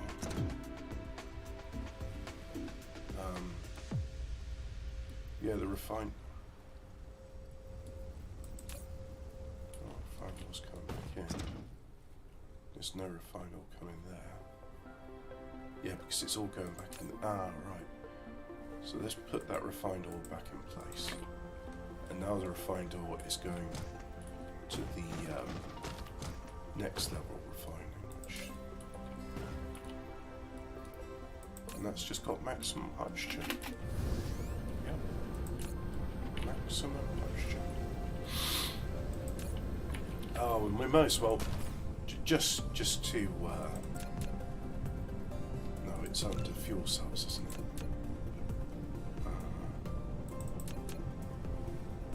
Put that in there, like so.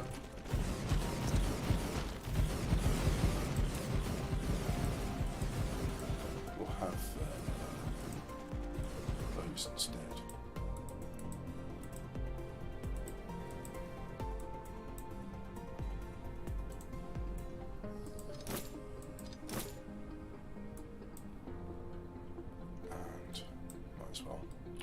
Max out on that bit, and then all of this I'm going to max out.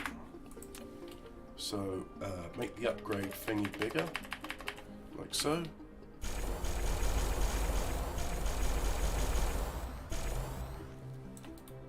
There. Now we're just waiting for. Well, we got a shipment of titanium in, so there's titanium in there. Oh yeah, and I need to tell that the. So the proliferator is this one here. So I'll make that blue. So there we go. Now we're producing hydrogen fuel rods.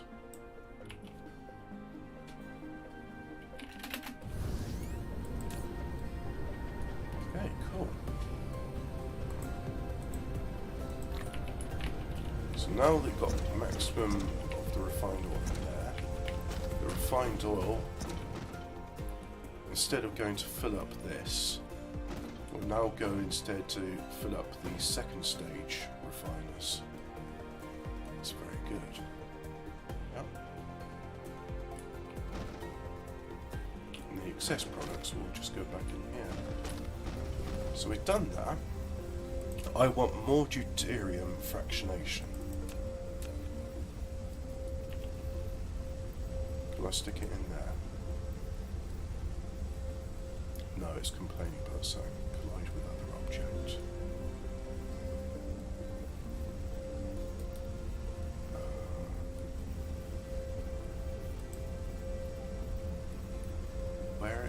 Where is it colliding with another object? Nothing in this is red. Oh look, it's that tiny little bit there is red, and the rest of it's fine. So shift enter.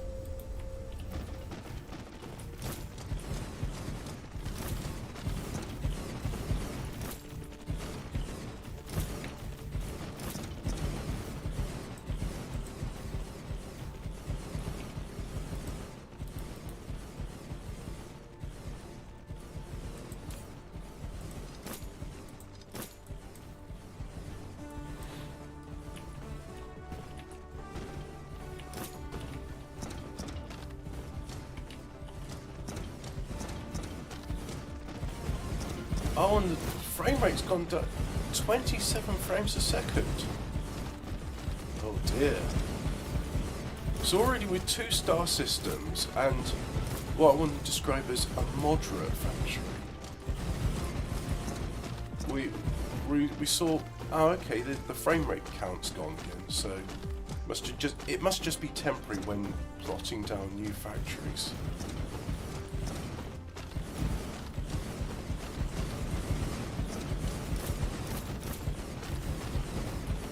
That's now redundant.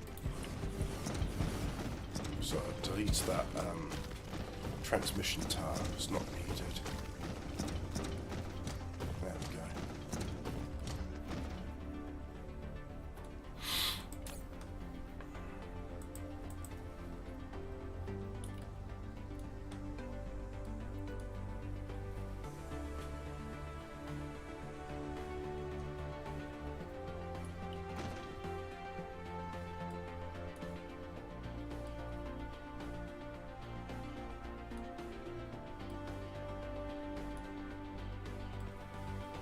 Cool.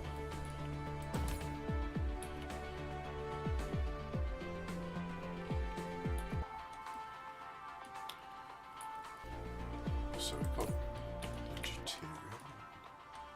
Do I have a facility for making deuterium fuel? I do, however, it's not going to be making deuterium fuel rods, and I know why. Because the wonderful Wizard of Oz. No. Because.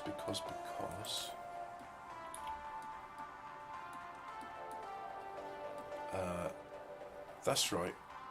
I don't know where the deuterium fuel rod facility is. Is it here? That's it. We need titanium alloy. We're not going to get titanium alloy without sulfuric acid. So. Oh yeah. Let me just double check. So that's not requesting anything. So I don't think I have any facility that's requesting warpers. So what we'll do is this one here, as this is going to be relatively quiet, that will request some warpers, and they should arrive relatively quickly. In fact, that might be the one now.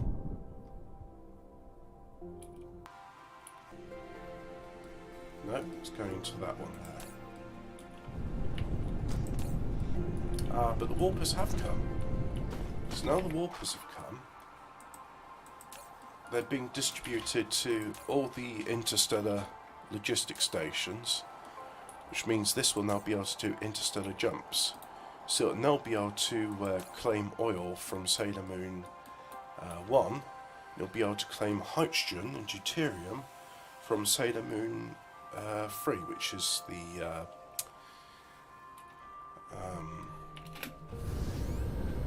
that's the gas giant.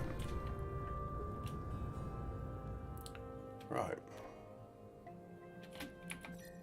So let's go and look for a nearby system. No, not that one. Not that one. No, not that one. Maybe that? No. This one. Sulfuric acid. There we go. Monocerotis. Yeah. There's our volcanic ash. That's what we want. With a funny Greek symbol next to it, which somebody in the chat tell me what that Greek symbol corresponds to. Theta? I don't recognise it.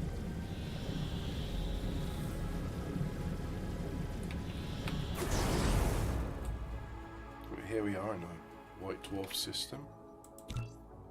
It's an A-type star. Luminosity of 1.3. Temperature of 1175. Age 280 million years. So, I don't know. Either way, it's got what we want. Zeta. Zeta Monocerotis. That's what we are.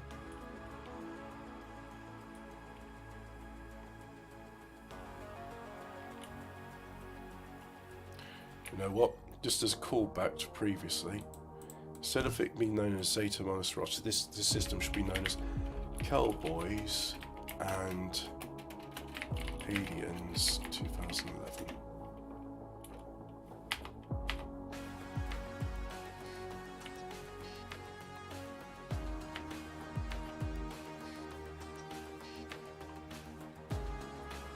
So now we are going to land on the volcanic ash planet of Cowboys and Aliens 1. And immediately what I'm going to do is that the right colour?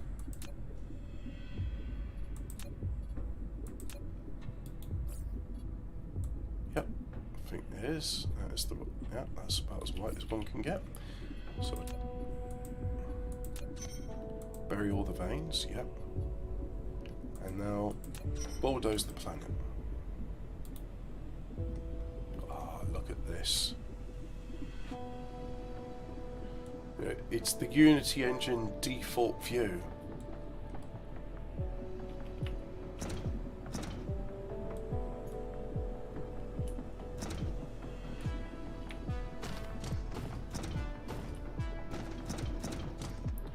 Right, so we have now built our planet with 149% solar power, so that's going to be how we're powering all this.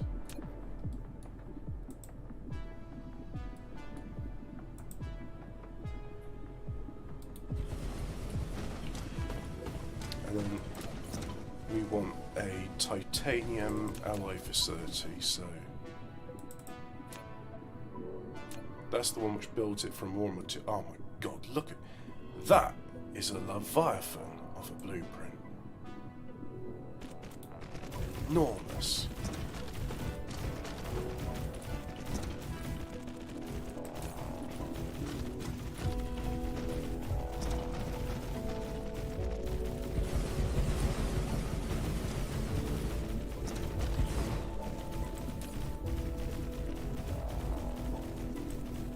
So we can have remote demand of this stuff as well.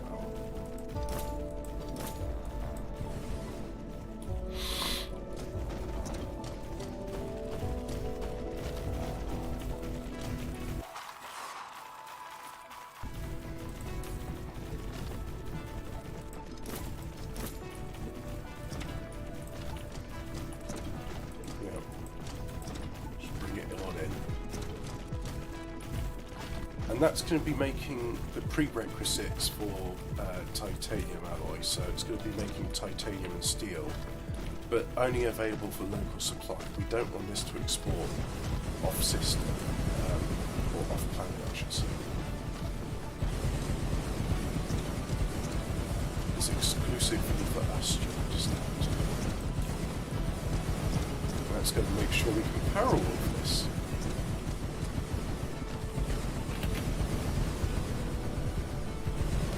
Faster if I just fly above. Oh, it's going down for 50 FPS. E-jams.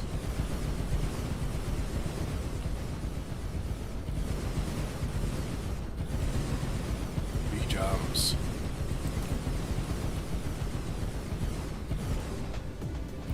I wonder who Persic is. This is the name I've heard Godwin's mentioned a few times. I don't think I've had any dealings with this person, have I?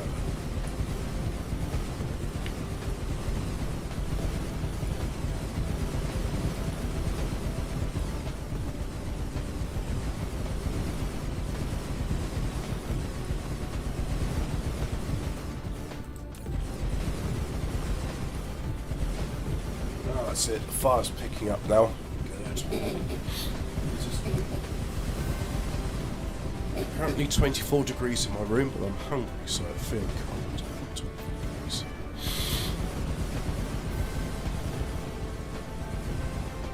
It's a bright sunny day here on Cowboys and Aliens 2011i.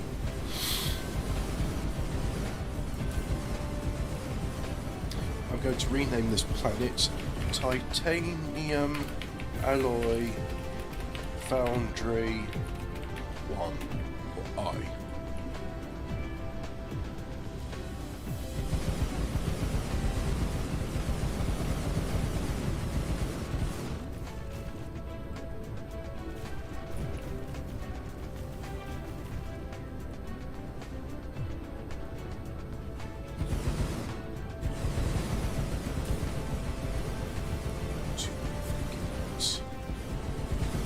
I think I should also look about having another energy exchanger on this planet. Perspicacity. What does perspicacity mean? I've heard of that term before.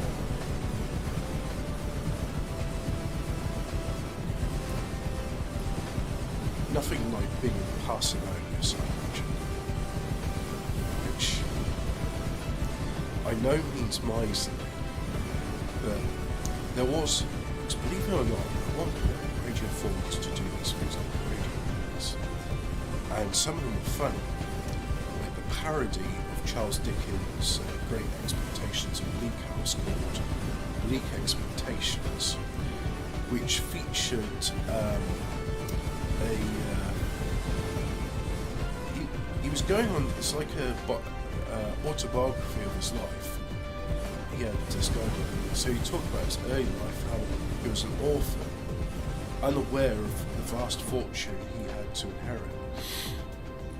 And one of the people looking out for him was someone who'd worked with his father, called Mr. Parsimonius, who was always generous in giving him sweets and money so he could stay in St. Bastard's boarding school.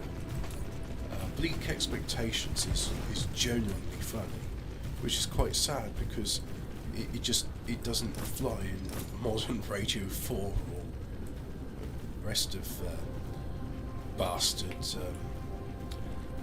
BBC anymore. BBC, oh yes, that's the bloody bastard corporation, not fond of them, no.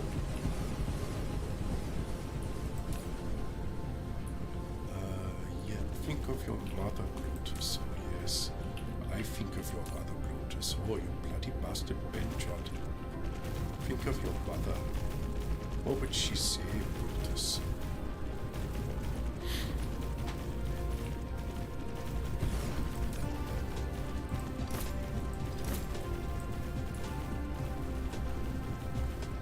We'll have to write down to that as well.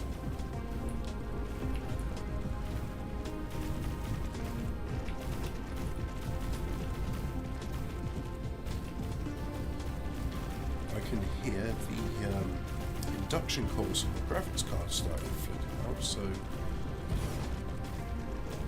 frame rate is getting lower. It is getting lower, yeah.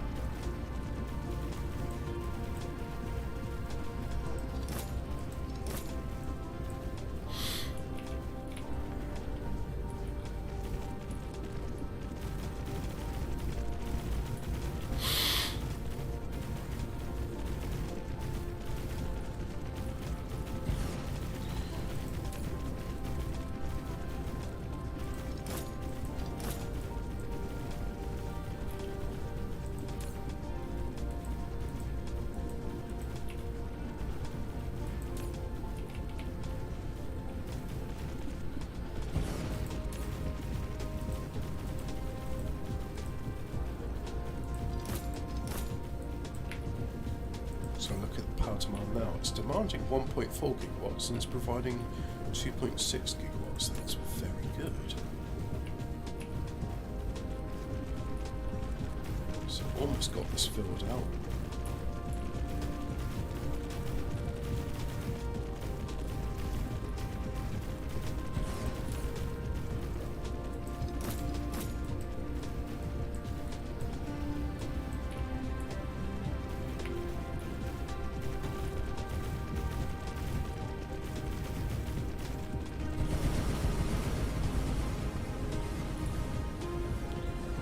So now, that one in the centre is going to be the one that demands space warpers. Like so. It is demanding.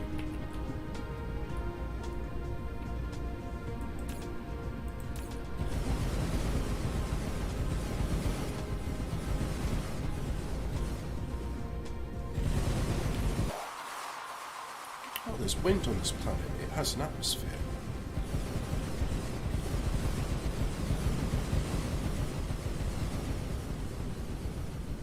So, they're facing there, which means the sun ought to be there. So it's right there.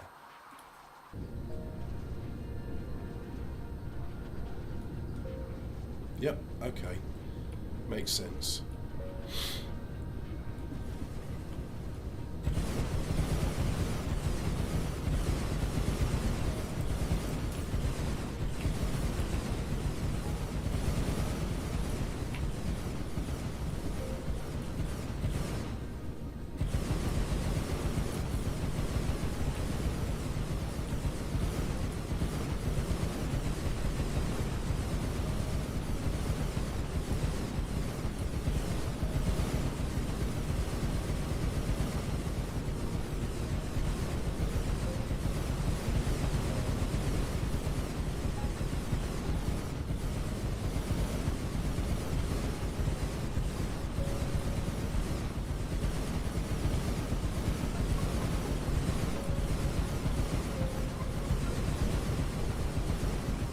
60 construction drones all rushing about very fast.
.37 gigawatts. That's a respectable amount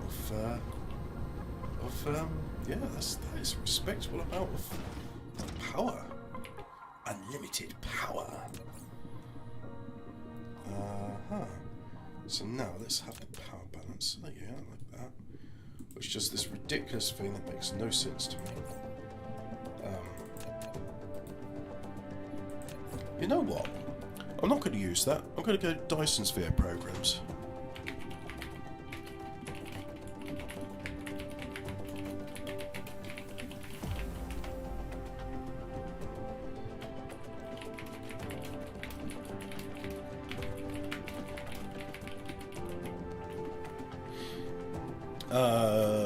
Dyson Sphering program. Yes, the thing. God, I'm hungry. You're not gonna listen to me champing when I'm doing so. If I type in energy exchange, or just exchange, yeah, let's put that in.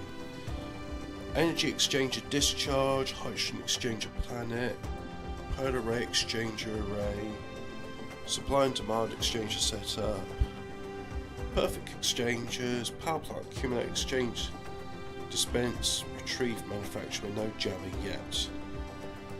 Alright, that one sounds promising. So, what do we call these? We call them power decharge. I'll call one power charge then. So, go to the blueprints, it's in the root folder, new text file, save as power charge. There we go. Now, close that, open it again. Power decharge, power balance. I just saved it. Where did I save it? Save as. It's in end. No, save it in power charge. There we go. So now if I go to end.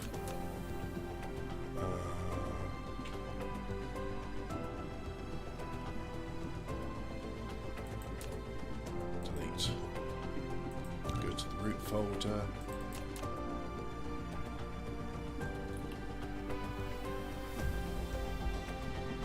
So put it like that.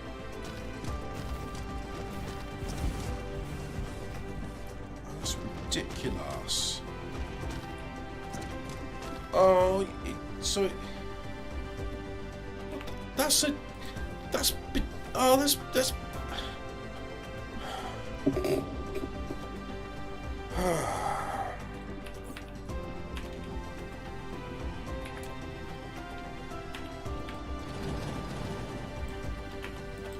no.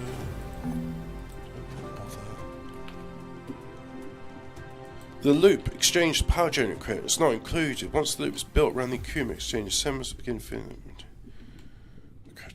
This will take quite some time. So have you built an additional one? Chris 44 Dad. 24 deuterium. Freeway, crystal. Belts. Drones. Discharge charge cluster expandable. Power discharge local grid.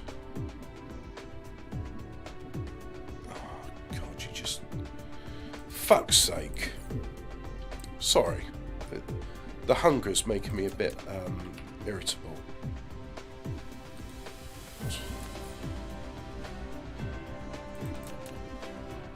I'll just do this because look, this is simple. It does this bit here which is entirely redundant. Entirely redundant. So just delete all of that.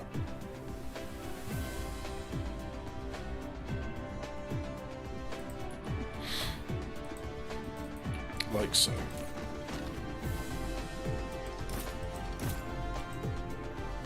Remote demand in as many as possible. No supply. Maximum whack. That's on charge.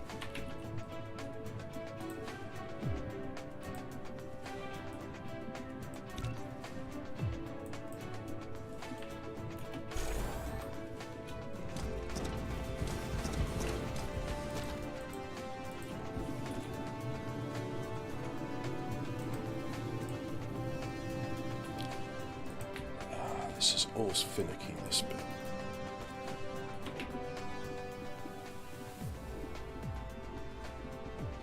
I've got room, okay, that's good to know. So I'll extend this out, not too far to the east, but I will extend it out a bit.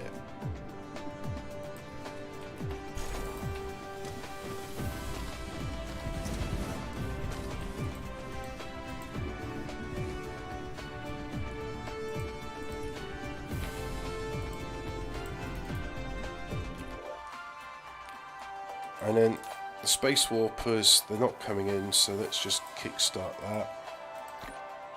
Like so. Make sure everyone's got some warpers. And then this, it's got warpers, so it should start requesting empty ones.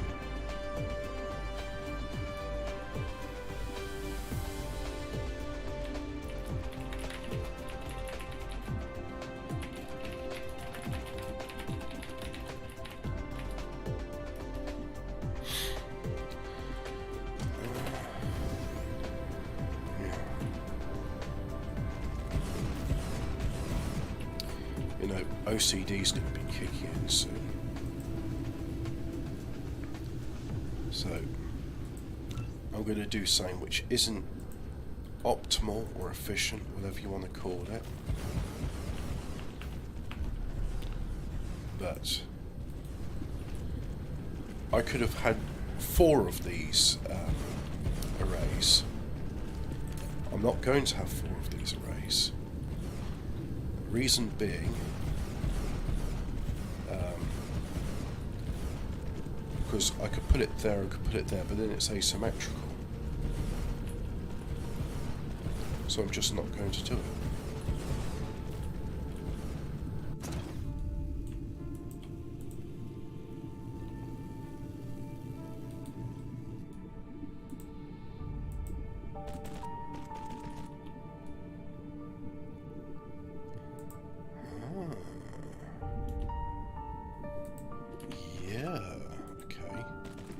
Here's an idea I've got, right?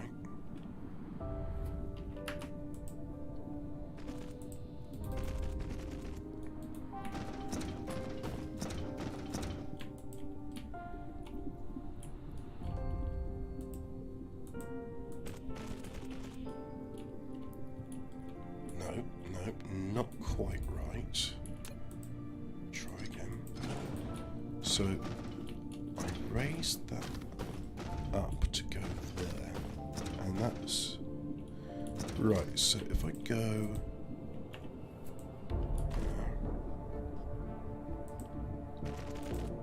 place up, yeah.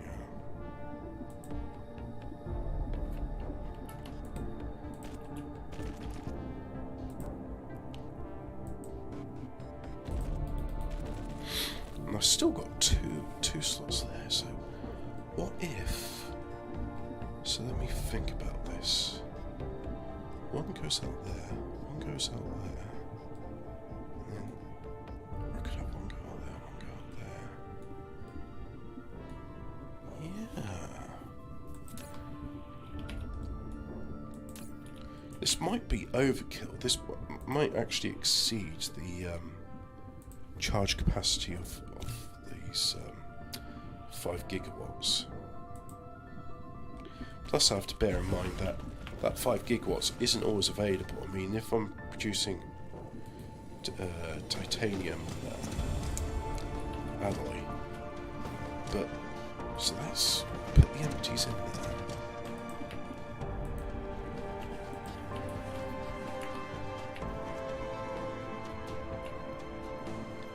Bear with me. I may be a genius. You may see something here which is elegant and unorthodox. How's that? You will see. You will see. When my vision is complete, you shall see. Oh yes, you will. You're going to be seeing something. Don't know what you'll be seeing yet, but when it's done, you'll see it and you'll go, oh, I see what Hobbit's on about.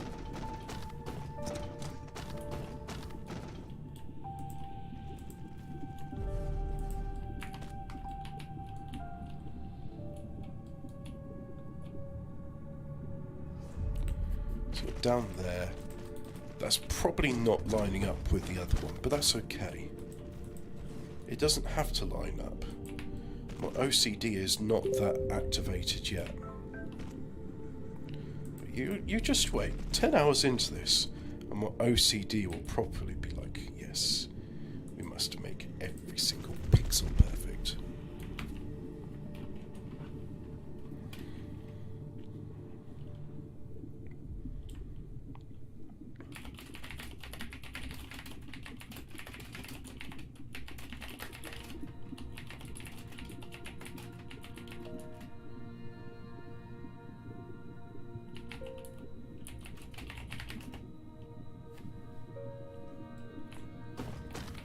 So let's go over there and fill in those.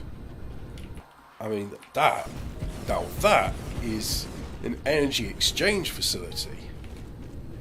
Yeah.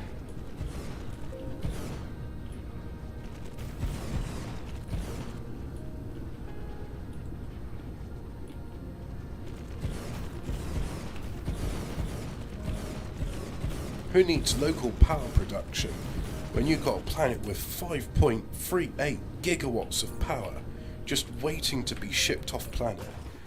So in order to kickstart this off, let's give it a bunch of empties, shall we? There's a bunch of empties. And this will check to see if my design is working. So here we go. Here's my design. And each of these filling up, meaning that it's charging an empty battery. So let's have a look at this. Oh yeah, that's demanding everything it's got. So I don't think, because I was thinking, oh, I have the room to put an additional facility here. I do. I'm not going to. I'm going to put more solar panels. Yep. That's a good idea. In fact... No, I'll draw it by hand.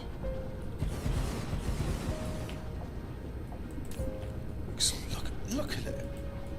It's demanding everything it's got. Of course, the top priority is local consumption. Oh, speaking of which... little bug in your design, buddy. Let's see if that's replicated in the... yes, it's replicated on the other side of the planet. Oh, come on. Let's make it symmetrical. F1. Go. Yep, here it is. So F1 again. And F1 again. Let's go up again.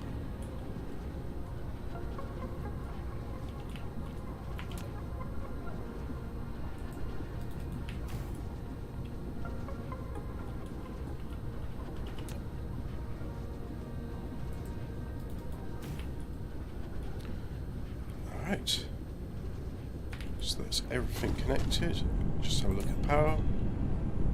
Yep, that's pretty good. Right.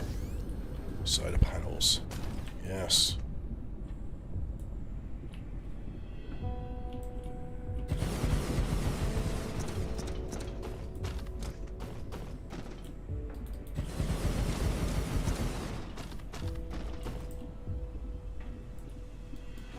Oh, dawn happens quickly on this planet.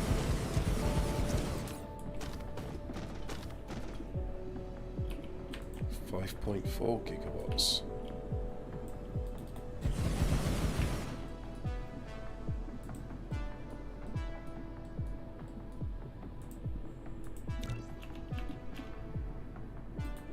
Nope.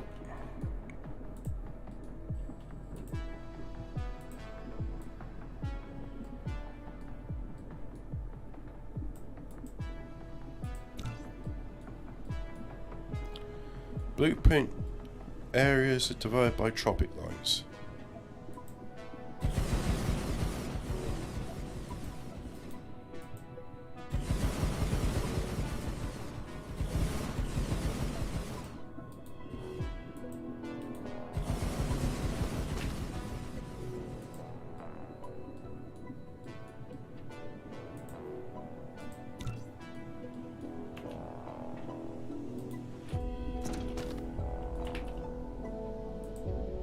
If I do it here, it's not as many, but it's guaranteed I won't be picking up any conveyor belts.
This is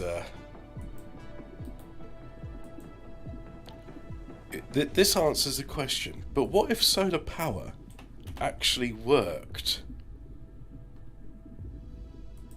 Now this does mean at certain times of the day power production's not going to be as optimal, but that's okay because, you know, because this is my design and this is great. I mean, what an efficient use of a planet. Like, yep, every square inch, just put some solar panels in, and then we can ship the excess electricity off to other systems. God, I'm hungry. Let's check on the cooking.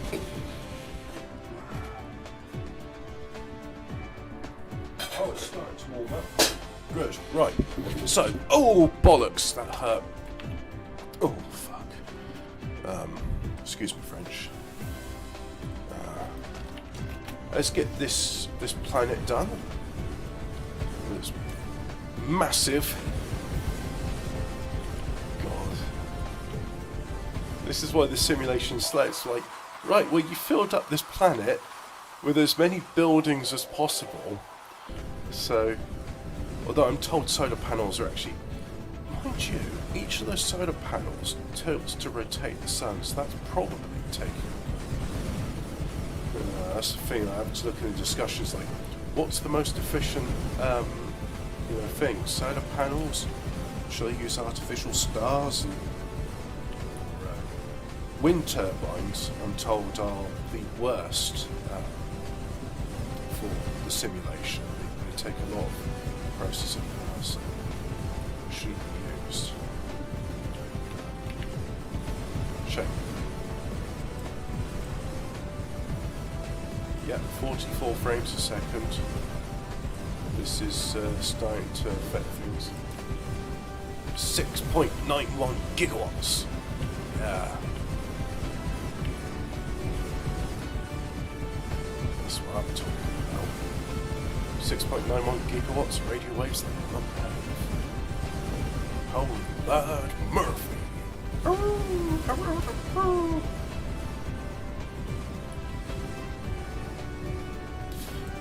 Let's put more empties in there because I want to see this system working full tilt for a while.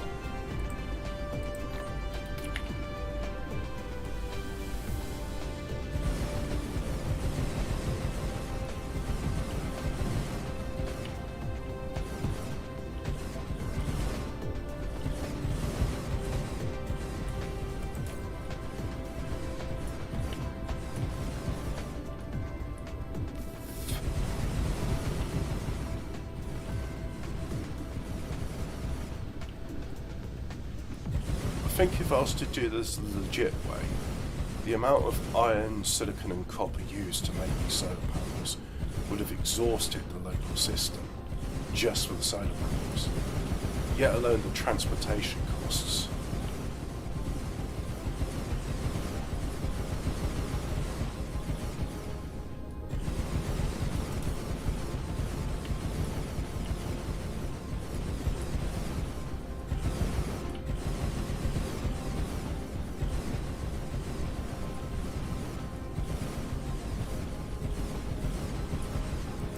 So this planet is only using about 750 megawatts and it's producing nearly 7 gigawatts.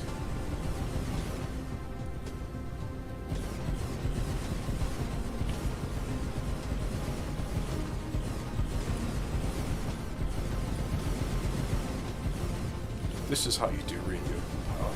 You fill up every square meter of your planet with solar panels. Chop down all the trees, rip up all the farmland, demolish all the houses, and now you will have a planet which can be run on renewable power. Except half of that planet will need to be a factory, belching out hydrofluoric acid and quartz and all that.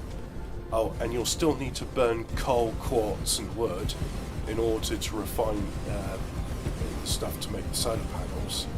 Oh, and by the way, the quartz is a finite resource, so you'll have to use even more energy in order to refine sand into the silicon you need for the panels. But it could be done.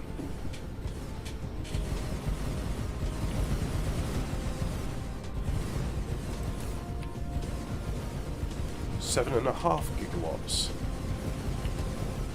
27 frames a second. I don't know what these numbers mean. What? Hang on. There was an option. Ah. So what does that mean? FPS bands. Slide the green and blue sliders to adjust the target ratio of the rendering frame rate and logical frame rate to balance the importance between video fluency and game simulation speed. This setting only works when performance is bottlenecked and frame drops are left. The ratio of the best experience varies with different environments and needs. The setting does not actually optimize performance of the game, but only adopts different settings according to different application scenarios. For example, the ratio is set to 1 to 5 when idle hangout to prioritize the speed of game simulation. The green number is the rendering frame rate. This represents the refresh speed of the game video. It's usually gendered with GPU performance. The blue number is logical frame rate, which represents the compute speed of the game simulation was used to determine CPU performance. The goal of the game logic frame rate is always 60 UPS to guarantee that 1 second in the game world equals 1 second real world. If the balance is set to 1 to 3, where the video cannot reach 20 FPS, the game simulation speed will be slowed down. If the balance is set to 1 to 2, the game video cannot reach 30 FPS, the game simulation will be slowed down. Conversely, if the game simulation speed itself cannot run at 60 UPS, the video will be forced to 30 FPS in exchange for logical frame speed close to. At this time, the balance is set to 1-1, you can sacrifice part of the logic frame. Balance to 1 to 3, compress the range of frames to 20 FPS. So if I increase that to 1 to 3, there we go. So I'm telling it to prioritize the simulation speed over the other stuff. Oh, I've manufactured fractal silicon, have I? Great. Oh, I've extracted fractal silicon because it's a thing.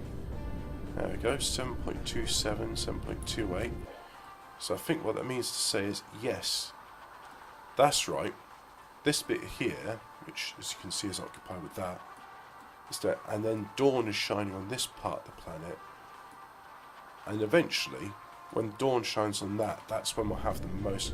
So I reckon probably this will peak at 8 gigawatts, but look at that.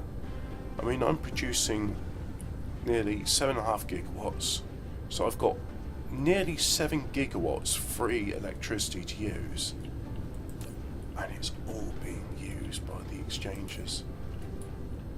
So yeah, maximum this could charge at is 45 megawatts, and currently it's charging at 41 megawatts. So I think that is a pretty good planet.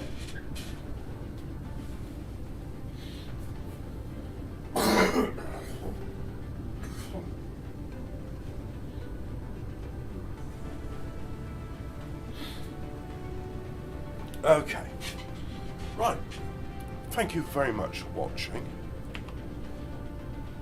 and go away.